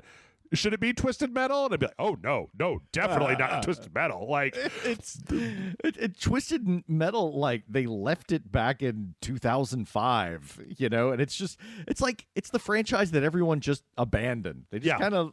And I used to really like it. I wasn't like crazy about it, but I had fun with it. I remember getting like Twisted Metal Black or something on my PS3. Mm-hmm. Was it PS3? Way back in the day. But yeah, this looks dated and weird, and I'm like, oh yeah, Sweet Tooth, right. It's so strange. Yeah, so strange. I'm gonna give it like an episode. It could end up being so cheesy that that it ends up kind of breaking through, but I'm not holding out a lot of hope. Like, I'm definitely I'll give it a shot because Peacock has done some pretty good stuff. I like Mrs. Davis. I like Poker Face. I like a lot of the stuff, the original programming that they've been doing. I feel like they have a higher quality bar from the stuff that I've seen there than a lot of the other, Pluto, Nebula, or not Nebula, like Hulu. Man, Hulu will put some trash on, and Netflix, yikes. So I don't know. Yeah. I'll give it a shot, but the minute that it bores me, I'm turning it off. And I like Anthony Mackie, so yeah. We got a trailer for Lesfanga the Time Warrior. This is very strange because it's like kind of a top-down like ARPG kind of Diablo style, but the thing is that like you do an action and then you rewind and you start over, but your shade does what you did. So if there are 3 enemies, you can go out and fight one, rewind, go out and fight another one, and then rewind and then go out and do another thing. And then when you play it back, all 3 of your, like you and your shadows, like your kind of shades will all go out and fight simultaneously, repeating the actions that you did previously. I hope it's more than combat. I hope it's like, you can... that there's some puzzle solving with that mechanic because it seems kind of made for that. Yeah, definitely. This concept I feel like keeps coming around from time to time, and I'm never entirely sure whether I like it or not. The whole like do a thing and then replay. Like I usually like it when it's like a one-off puzzle in a video game where like this dungeon does this one mechanic, but I've never known whether I wanted to play an entire game based around it. So Blinks the Time Sweeper. Right. Let's see. Okay, I think we're heading into the end game now. We got some footage of Immortals of Avium, which is the latest EA kind of originals game that looks like it's very Hexen-esque, like first-person magic, big splashy combat thing. I like this trailer more than I like the other ones because it takes place on this giant magic airship, as opposed to the previous ones were just kind of in like caves and stuff. I'm still real though iffy about this because it's a good concept. I just don't know if I trust EA enough to do stuff. I mean, it's certainly big looking with beautiful design, but it is still that kind of that thing I was talking about where it's like, yeah, let's have lots of neon colored magic appearing that a lot of it's like you could mix Remnant 2 and the other one and this. Like, there are a lot of games that you could mix together into one supercut and challenge people to say, all right, which one was this? Which one was this game? True. But it is pretty, and if I don't know if it's fun, I'll play it. I've been saying since they announced this game that like so much of whether this game works or not is going to depend on how it feels when you've got the controller in your hand. Like, Yes. because if it feels like, like Doom, right? I mean, I will go on record as like when Doom 2016 was being shown, I was a real naysayer about that game because it was just like, well, this just looks like generic Doom. Like, it just looks like more Doom, and I'm fucking sick of Doom. And I got it in my hands, and I'm like, I love Doom. I want more Doom. So, I'm still withholding, like, I don't know. It sets off a few alarm bells, but like, at least they're trying something. Like, at least they're not just like Activision cranking out like just Call of Duty. So let's see. After that, we got Fortnite Chapter 4 Wilds. There's a trailer. They opened up a big jungle area that has like raptors that you can ride, and they go into a giant like sunken temple, and there's an Autobot symbol, and somebody turns into Optimus Prime. So there's going to be some Transformer skins. Fortnite just keeps throwing more in. Like, they're just like, I guess it's just like a fever dream for an 11-year-old. And then Mad Max shows up, and he's hanging out with Wolverine and Grimace from McDonald's. It's funny because I was wondering if you were going to accidentally name one of the characters that is in Fortnite, because they just put, I mean, it's funny, they just put Miles and Spider-Man 2099 in there as a crossover for Spider-Verse. Of course they did. Yeah. But then they also put like Leon Kennedy in there, and like Zendaya, like from Dune. They just put Zendaya and Timothy Chalamet from Dune.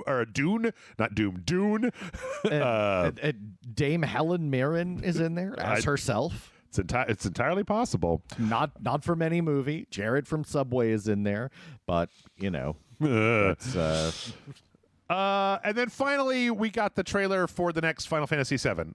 Final Fantasy VII Rebirth, which is basically Final Fantasy VII Remake Part 2. No? Oh no, I'm not a fan of this. I don't like the way that they've retooled Final Fantasy VII. I think it's kind of boring to play. I think that the combat, I don't like when Square does real-time combat and they insist on doing it for everything now. So but I don't know, did you play the do you have any nostalgia for Final Fantasy at all? Not really. I played this one when it came out. I remember I got it like opening weekend and played it with my roommates and everything. And original Final Fantasy VII. Original Final Fantasy VII, yeah, not the remake. Okay. Original Final Fantasy VII, and yeah, I remember it, and I remember thinking, okay, this is cool, but then I just lost interest in it, and I never did finish it, and that's really about the extent of my experience with Final Fantasy. I've tried bits and pieces throughout the franchise since the beginning, but it's never really gotten its hooks in me. Yeah, I used to be a huge Final Fantasy fan, but like I'm not a big fan of this kind of remake. Like, I actually really like to, I was talking before about the phone game, right? Like, I love the phone game, but like this, I'm like, I don't know. There was just, I think that the point where I stopped playing the Final Fantasy VII remake, Jason, was like I was fighting an enemy in real time with Cloud, and I needed healing, and so I switched over to Aerith. And I watched as the enemy that was fighting Cloud, my tank, just like artificially stopped fighting him, turned, and went to make a run at me when I was controlling my healer. And I was like, no, dude, I don't want, this is not, like, MMOs are better than this, man. Like, I don't, gross. Like, I don't want to have to do that. But it's a real shame, though, because it looks fantastic. Like, all the art, all the remake stuff, these giant attacks, all the explosions, and you finally... I mean, it is pretty. Yeah, it's a nice way to look at... it's a really pretty version of the stuff that a lot of people really love. So yep, maybe the fans will really be into it. Yep, probably so. And that was Summer Games Fest. There's some good stuff in there. Like, it wasn't like an E3. It wasn't a knockout E3, right? But like if this was the Sony show from years past, I would be like, there was some good stuff in there. Like it wasn't the best thing I'd ever seen, but I liked Mortal Kombat. I liked some of the other stuff. Yeah. Alan Wake, Space Marine, Spider-Man, stuff like that. So I think there's quite a bit in there that I there was a lot that I saw that I would say I would play that. There's very little that I got just crazy excited about though. Did it put anything on your radar that wasn't already there or anything? God, what was the one? It was not Remnant, but it looked like Remnant, or Remnant 2. It was like a Western kind of creepy, magical Western. With the guy and the ghost lady person. And the ghost wife? That one looked cool too, but not that one. See, they're all kind of they bleed together for me. So, something that wasn't already on my radar on that one. I mean, that Prince of Persia game was just announced, right? That's what I was just about to say. Yeah. Like that Prince of Persia one, actually. That one, looks like a good, simple Metroidvania. I'm always into something like that I can, just really kind of scratch that nostalgic itch. And I think Prince of Persia is a good option to do that with. Cool. Well, hey, we got time. Let's go through Devolver real fast. I got a bunch of other bullshit news here, but you know what? Most of this is going to get glossed over because there's not a whole hell of a lot. Actually, we might just talk about this one real fast afterwards because it was a big leak. But most of the rest of this is I'll just go through these really, really quickly. Cool.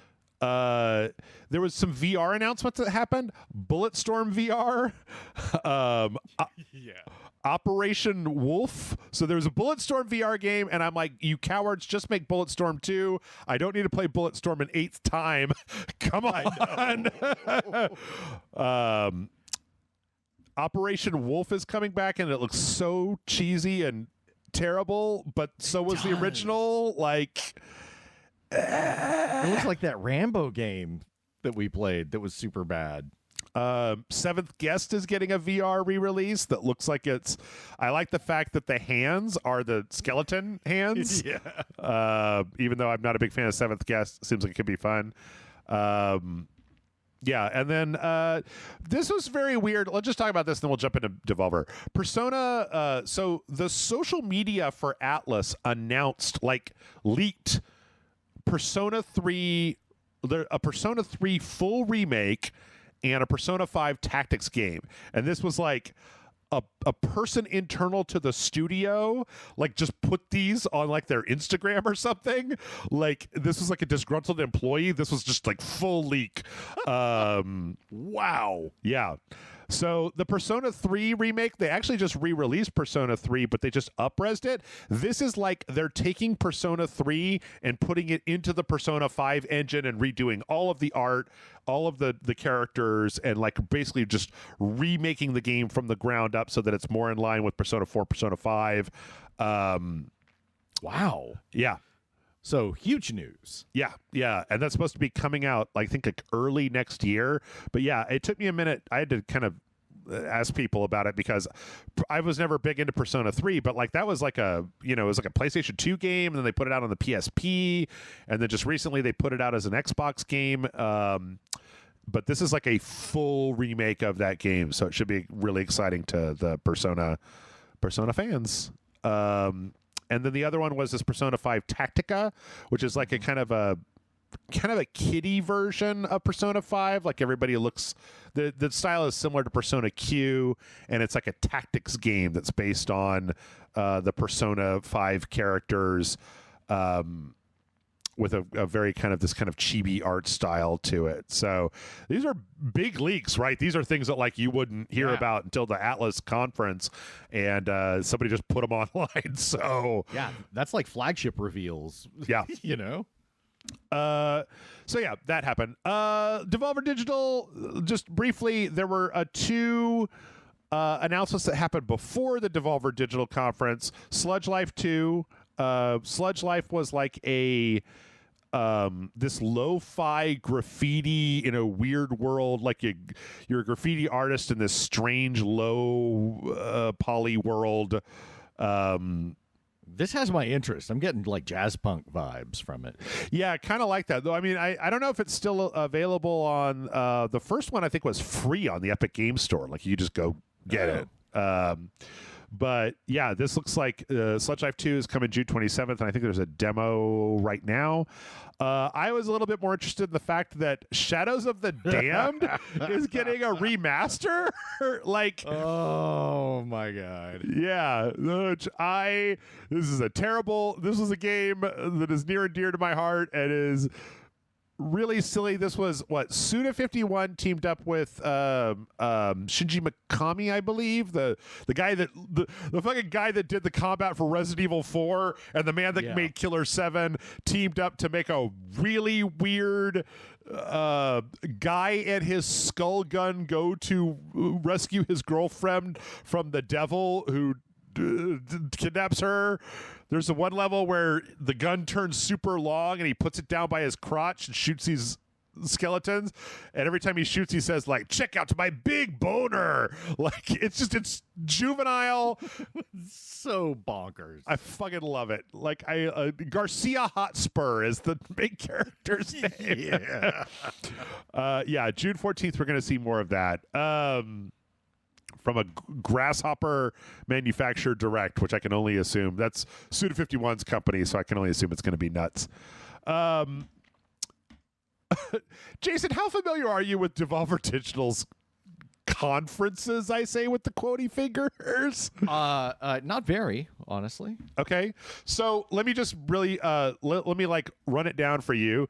The first year they made fun of E3 conferences because the joke for a long time was that E3 wouldn't invite Devolver Digital, so they would just rent the parking lot across the street and set up like a tent with games and like free hot dogs for anybody that wanted to come over there. So their first year they did a direct. It was this woman that was ridiculing the audience and talking about how people are just fat pigs that'll eat whatever they give to them, and it was like a very underground kind of punk rock type of thing. The second year they ended with they kind of did a similar thing. There might have been some time travel involved, but they ended with the presentation lady, what is her name, Nina Struthers, getting shot like Alex Murphy in RoboCop. What? The third year, I believe they brought her back together in a Nintendo Direct, as like she was trapped in a virtual hell, and they did a RoboCop 3 parody, but like the Frank Miller comic where they've got the woman that's controlling them to put her back together again. It was very weird. The fourth year, it turns out that everything that happened previously was a dream, and that year they went back to the corporate office, and everybody was eating chili dogs the entire time. There were some vaccine jokes. They put out they said that they were going to only create one tape, like they were going to put the entire presentation onto a VHS tape, break off the little security thing, and then they were going to sell it for $1,000. And the thing is, because they broke off the security tab, Jason, you couldn't tape over it. So it was a non-fuckwithable tape. It was a one-of-a-kind NFT non-fuckwithable tape that they literally sold on their website for $1,000. What? Last year, Cybersuda51 came in, and the whole conference was about every company buying every other company. This is the RoboCop parody that they did, where they were trying to make Nina Struthers like into the ultimate game presentation device. You got to go back and watch these things, man. They're fucking crazy. Like, they're so nuts. And this lady that plays Nina Struthers, she's vulgar, and she's got all this energy, and she's amazing. So I had no idea they were going to these efforts. That's fantastic. Yep. And so this year they decided to go in a different direction. Where beforehand they were teasing the return of Volvi, the Devolver Digital mascot that has been everyone's favorite video game mascot for years. And he looks like a weird rat with like a hat on, and he's got this one giant hand, and they keep saying he's got this one giant hand, for gaming, right? Yeah. And so they have this like this whole fake mockumentary about what is the name of the guy? This guy, Ronathan Trodfield. Ronathan. Did you get a chance to watch this? Did you actually? No. Oh my God, it's a whole thing. I didn't. They put Volvi in a bunch of old Devolver games. They talk about how they originally made him. They've got all this fake footage that they made about how like he was in these old 2600 games that of course never existed, and like then how he was in like Hotline Miami and a bunch of other games, and how Volvi Mania swept the nation. They have all these like fake drinks and like this footage of like a Saturday morning cartoon show and a console. And then they talk about how like when the 90s came, it was like super edgy, and that the corporation took Volvi away from Ronathan and made this like horrible corporate edgy 2000s attitude Volvi that was like fuck you guys, and then like his made a game called Cigarette Heist. Yeah, and then it didn't work, and so but they're like, but now we're bringing back Volvi. We know you guys love Volvi so much. They have a whole audience. I'm just gonna recap this to Jason because he didn't get the chance to see this. And so they've got this like very stereotypical announcer, and then they bring out the original. They bring out Ronathan Trodfield, and they bring out the new Volvi, which is Volve-E, VL-E. And the whole bit here is that it's a gaming AI where you can ask it to make any game, and you don't have to have any dumb developers with their stupid art hands. It'll just make a game based on a prompt that you say to it, and then they use that as an excuse to say a bunch of silly words, and then they play the game trailers over it. Jason's just in shock over here. No, I love this. I'm watching the spectacle, and it's like, God, hats off for putting that much effort into selling your stuff, because so many other publishers are they just, I don't know. They're making it so much fun, and they're clearly promoting their stuff, but creating their own lore about the company and everything. It's ridiculous, and they know it. And I don't know. I have a lot of respect for what they're doing. This is hilarious. Yep, it's great. So then they actually showed like some of the trailers. The first one was this game called Wizard with a Gun. That looks great. Beautiful. Yeah, it's got a very good animated opening. It kind of looks like Don't Starve, but with like guns. It's got that like super isometric view with the kind of hand done character models. We've seen this before. Really cool. Yeah. I did kind of feel like this might be up your alley with the kind of like with the resource management, right? The kind of the building the settlement stuff, and then the action. Yeah, I want to try this one. I'm excited about this. Looks like an easy one to just like, I don't know, throw an hour into and then come back later. Yeah. So, so yeah, in between this, we have to have these Volvi segments. They notice after the first game that Volvi like has this shunt on the back that just outputs this horrible crap onto the floor, and they say, well, like when the AI goes through this thing, it has a waste product that it comes out with, so it has to distribute the waste product, and it's just dumping out onto the floor.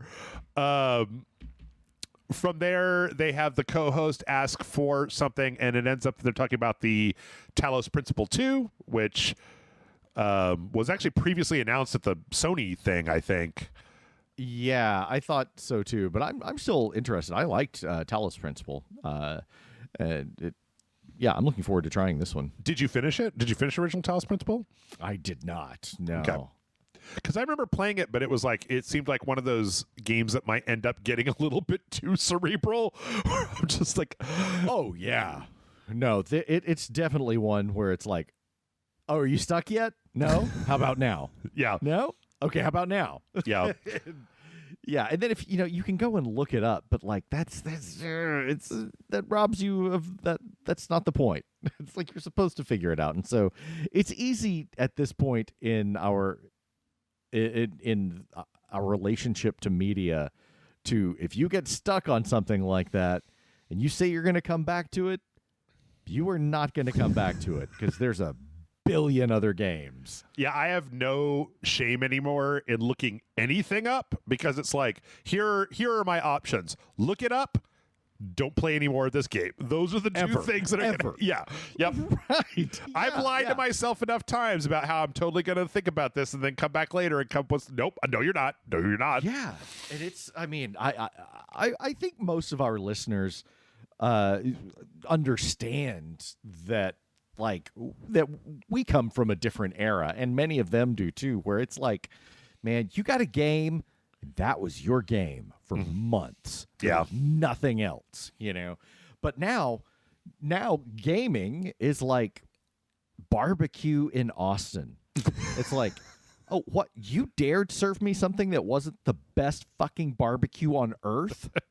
It's like, because most of the places around here are the best barbecue on earth. Are varying degrees of fucking amazing. And so you got to blow my doors off like right out of the gates, or I don't have time for it. Yeah.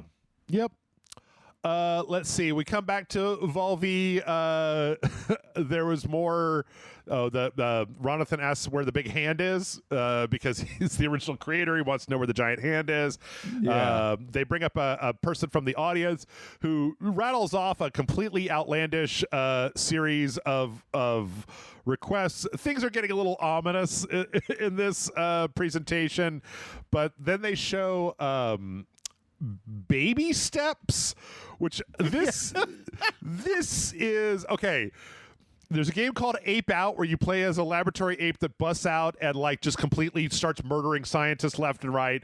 There's a game called Getting Over It with Bennett Foddy where you're a man stuck in a cauldron with a sledgehammer that is trying to go somewhere. This is when those two creators come together. They create this fucking, it's okay, so you're like a man child, like a fail son that gets transported to another world, and then you're gonna do QWOP style, control each leg individually, surgery simulator style. So. I know it looks absurdly like overly complicating really simple things. Yeah, but I love the idea that it's got his parents talking about him. Yep. And I'm like, but he has a beard. Why are they talking? And then one of them said, he's a 35-year-old man. and the game is him learning to walk. It's like, okay. Yeah. I like it. Yep. I even like, it's funny. I've started to get a little tired of like I've got a little bit tired of the Rick and Morty banter, but there's this part at the end where he kicks over these rocks and then like a guy comes out and he's like, what the fuck, why'd you do that? And he's like, I didn't mean to. He's like, yeah, I watched you do it, you obviously did it on purpose, I was just trying to he's like, no, account for yourself, what the fuck, you don't know how your legs work? And like it's a little bit, it's kind of in that same vein, but it's different enough. And I think that Jason, I think I still like that patter. I just don't want to hear Justin Roiland do it because I've heard his voice do it too many fucking times already. So, yeah, you're probably not going to be hearing him much anymore. Yeah. But yeah, this is ridiculous. I can't wait to play this. This is right up RageSelect's alley. Like, this is totally a RageSelect game. Yeah, I'm curious. Looks fun. Let's see, and then after that we did a little bit. Oh, we had I think it's the guy from Skill Up, yeah, YouTuber remoted in and asked them to basically just make Human Fall Flat 2, which Human Fall Flat was kind of like a construction game with the gang beasts silliness to it. I downloaded it the other day because it's on Game Pass. But I haven't played it yet. Yeah, I know it's been out for a while though, but looks fun. Yep. It's one of those games, right? So if you're into those games, then you're into those games. Okay, and now this is your last chance. You can skip over if you don't want to know what happens at the end of the Devolver Digital showcase. This is it. All right.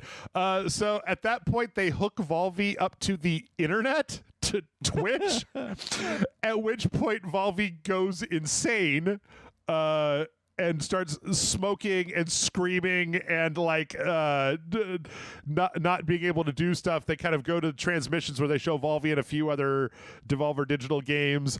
And there's just like noise, and then eventually the giant Volvi hand, the bioorganic hand, breaks out of the side and grabs the host by the face, ostensibly killing him. Oh, God, this is so good.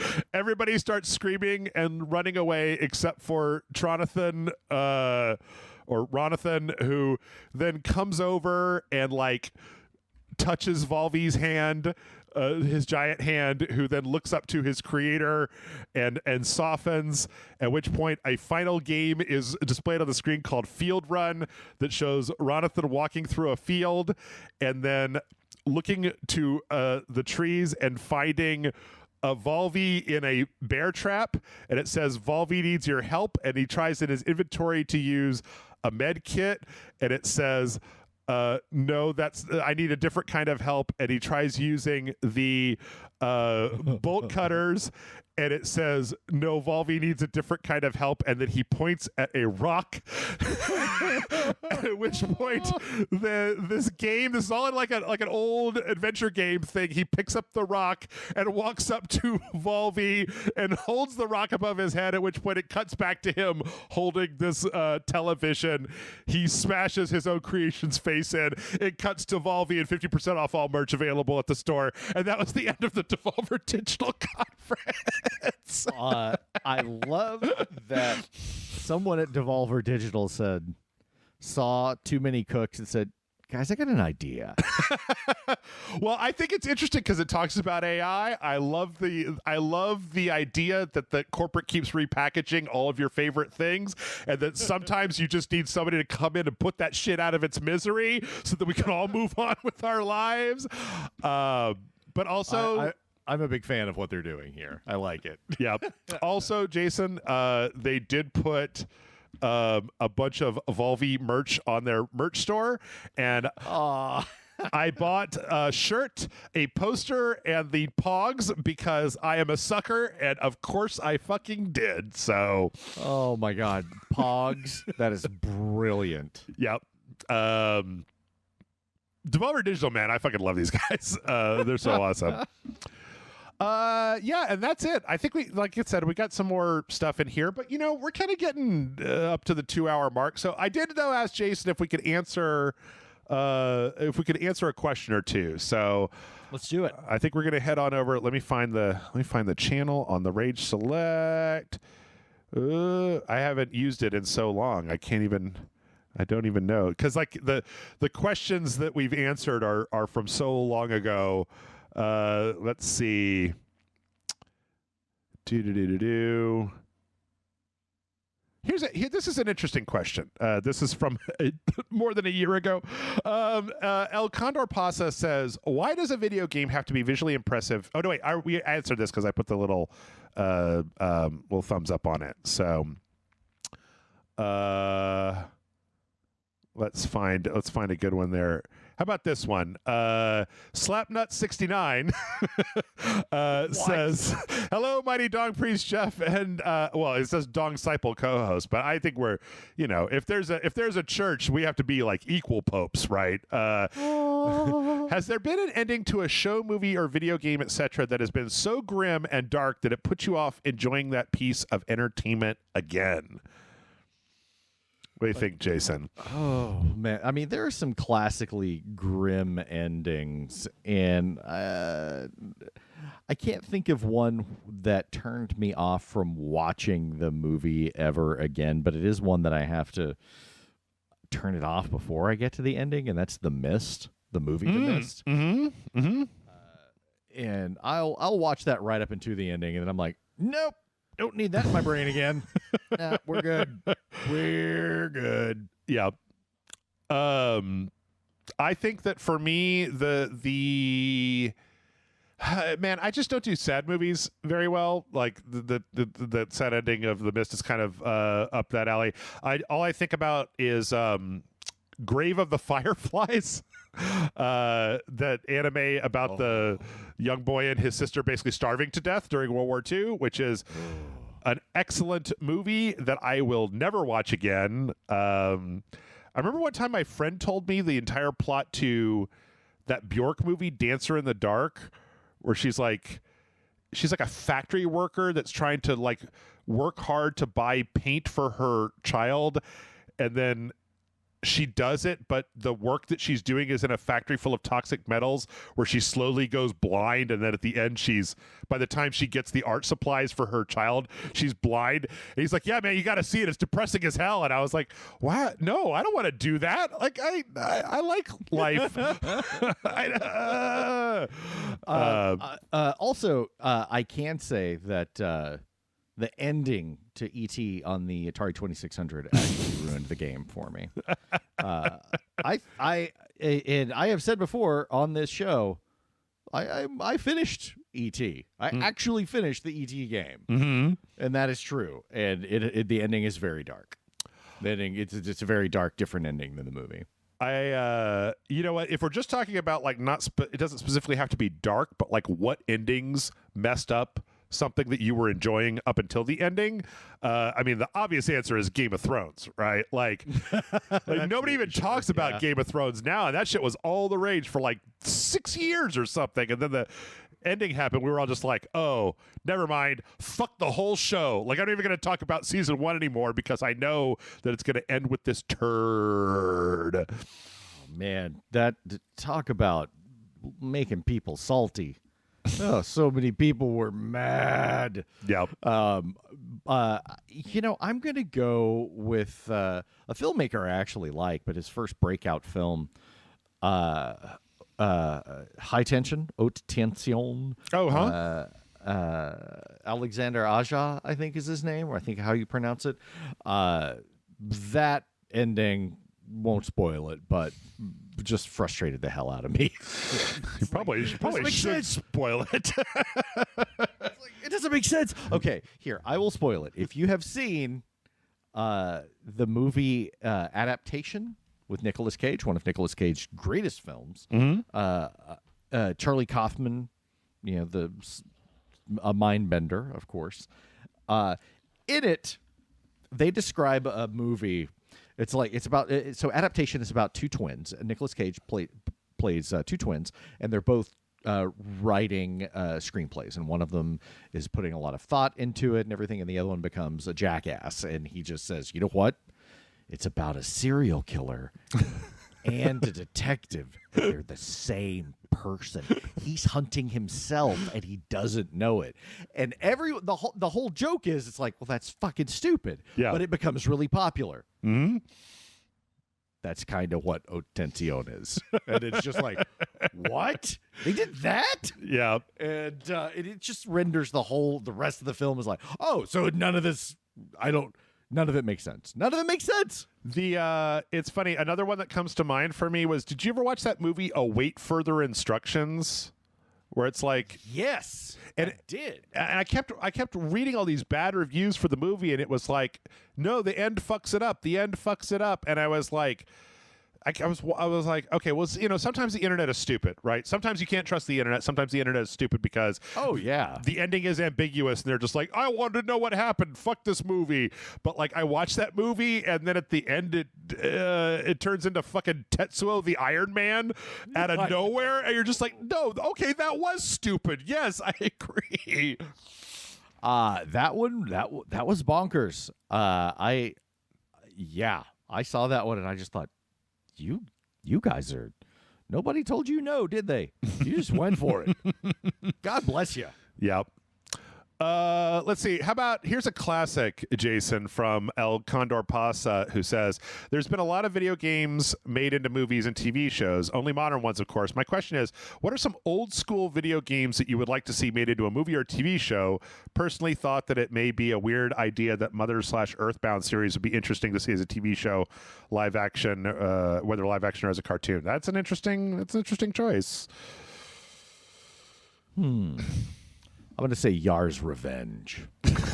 What does that even look like? I know. I want to see like giant gleaming spaceships flying through the void, and it has to eat away at this giant space membrane. Mm-hmm. I don't know what's going on, but it sounds awesome. I think that Blaster Master does not get enough love in this world, even though they made a bunch of sequels on the Switch. I don't care, but I have that kid jump in that Sophia and fucking drive out to get the frog. Man, yes, the original Blaster Master was, honestly, when it was released, revelatory, and it does not get the respect that it deserves as being a groundbreaking NES game. Yeah, Metroidvania, the likes of which I haven't seen before. All right, one more here. Professor Fett says, hello, Jeff and Jason. Quick question for you is, what is your go-to fast food breakfast place, and what is the meal that you get there? Thanks for keeping the podcast going. Can't tell you how much I try to pimp it out to others. Thank you so much, Professor Fett. Jason, what's your I picked this one because I knew that you would have an answer for this shit. Oh yeah. Now what was it specifically? Go-to fast food place? Is that what he said? What is your go-to like fast food breakfast place, and then what do you get there? Okay, my go-to fast food breakfast place is McDonald's. I go way too often. way too often, man. I've got one close to my house. I grab scraps. I wake up in the morning, grab scraps. I get a coffee. Mm-hmm. I get two large Diet Cokes. Wait, what? I know. Wait, what? I know. Okay. I get a large black coffee. I get 2 large Diet Cokes, and usually a bacon, egg, and cheese biscuit with either an apple fritter or a sausage burrito. Interesting. You know what's funny is that I also find myself at McDonald's a lot of times for breakfast, but I forgo all of the drinks. What I want is 1 bacon, egg, and cheese biscuit, 1 sausage, egg, and cheese McMuffin, and 1 of those giant fuck-off oval hash browns. I don't know what they do. It's just potatoes. Why does it taste so different than the potatoes I make in my house, Jason? What are they doing? And McDonald's has the best Diet Coke. That's the best Diet Coke. They get the fountain mix is specific. It's very specific. It's a thing. I swear to God. It's different. Oh, you're telling me the Diet Coke at McDonald's is different than the Diet Coke everywhere else. Is that what you're telling me? I stand by that. I stand by that. Let me ask you a question. You said you get a coffee and 2 Diet Cokes, okay? Yeah. What is the order there? Do you start with a Diet Coke? Is it a sandwich? Is it another breakfast sandwich where it's a Diet Coke and a coffee and a Diet Coke? Is it like one swig of coffee and 1 swig of Coke? You mix them together? First thing in the mornings, I attack the Diet Coke. I get a couple of swigs in there. I'll get about halfway through it, maybe all the way, but usually about halfway through it before I start the coffee. Got to let the coffee cool down. You get the coffee from McDonald's, it's going to be molten hot. And so the coffee cools down after a little bit, and I've had most of the first Diet Coke.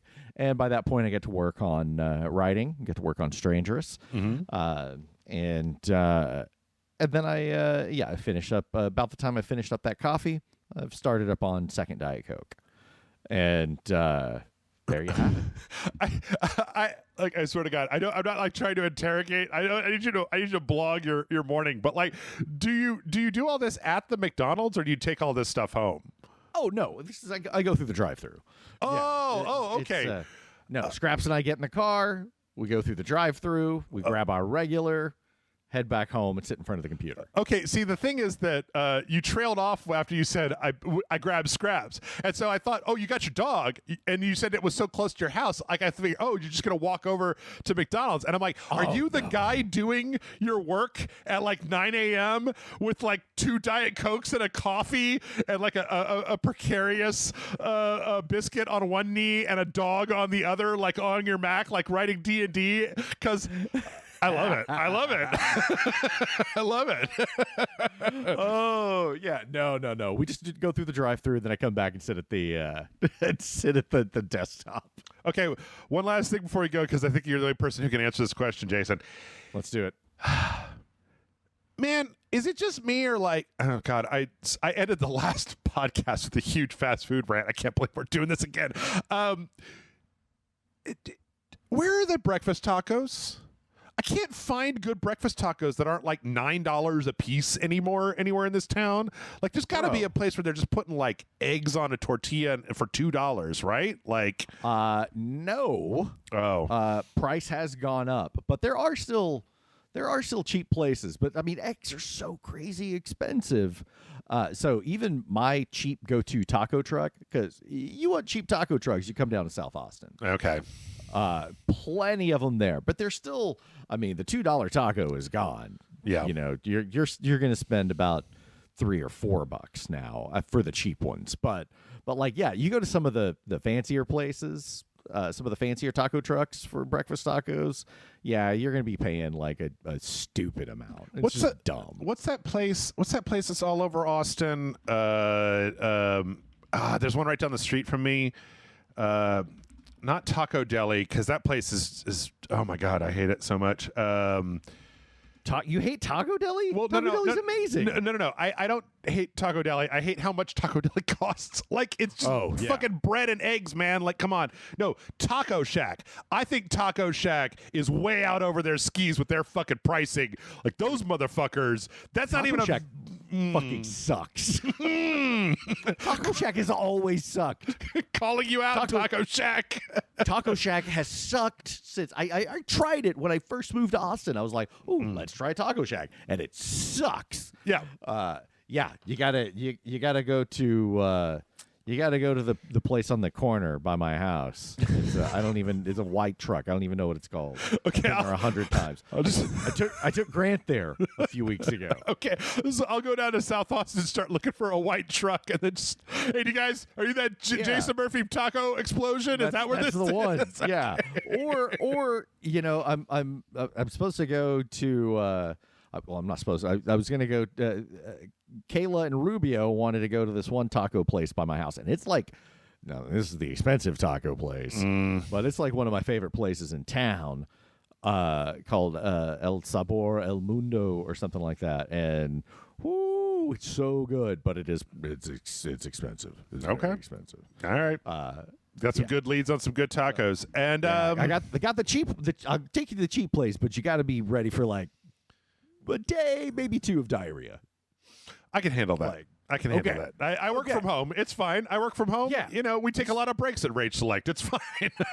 just setting your expectations. Good stuff. I didn't ask Grant how he's doing because I've given Grant diarrhea too many times, and I didn't want to like. He might still be mad. I don't know. This is a real like at your own risk food recommendation. Yeah. I mean, I've literally had Grant like screaming on the bathroom floor. Oh my goodness. Yeah. Well, speaking of Grant screaming on the bathroom floor, do you want to tell the people where they can find you once the show starts back up again? Grant screaming on the bathroom floor .com. Check out youtube.com/The Strangerous. Still putting up shorts all the time, and Instagram goes up even more often. Instagram.com/the.strangerous. So you can find all of the stuff there as we're prepping to launch the longer videos. I know. I keep promising it, but it's coming real soon. And if you want to sign up to the newsletter, go to thestrangerous.substack.com or something like that. I think that's what it is. Sign up for the newsletter. I send out weekly newsletters where I talk about weird stuff. We'll put it in the notes. And I don't know if you feel like you want to after 500 episodes, you want to support RageSelect, obviously patreon.com/RageSelect. Come to the Discord server. I don't know. It takes time and effort to put these shows together. I got to get all the questions about breakfast, and then I got to get Jason on the Discord call and ask him about breakfast. That takes money.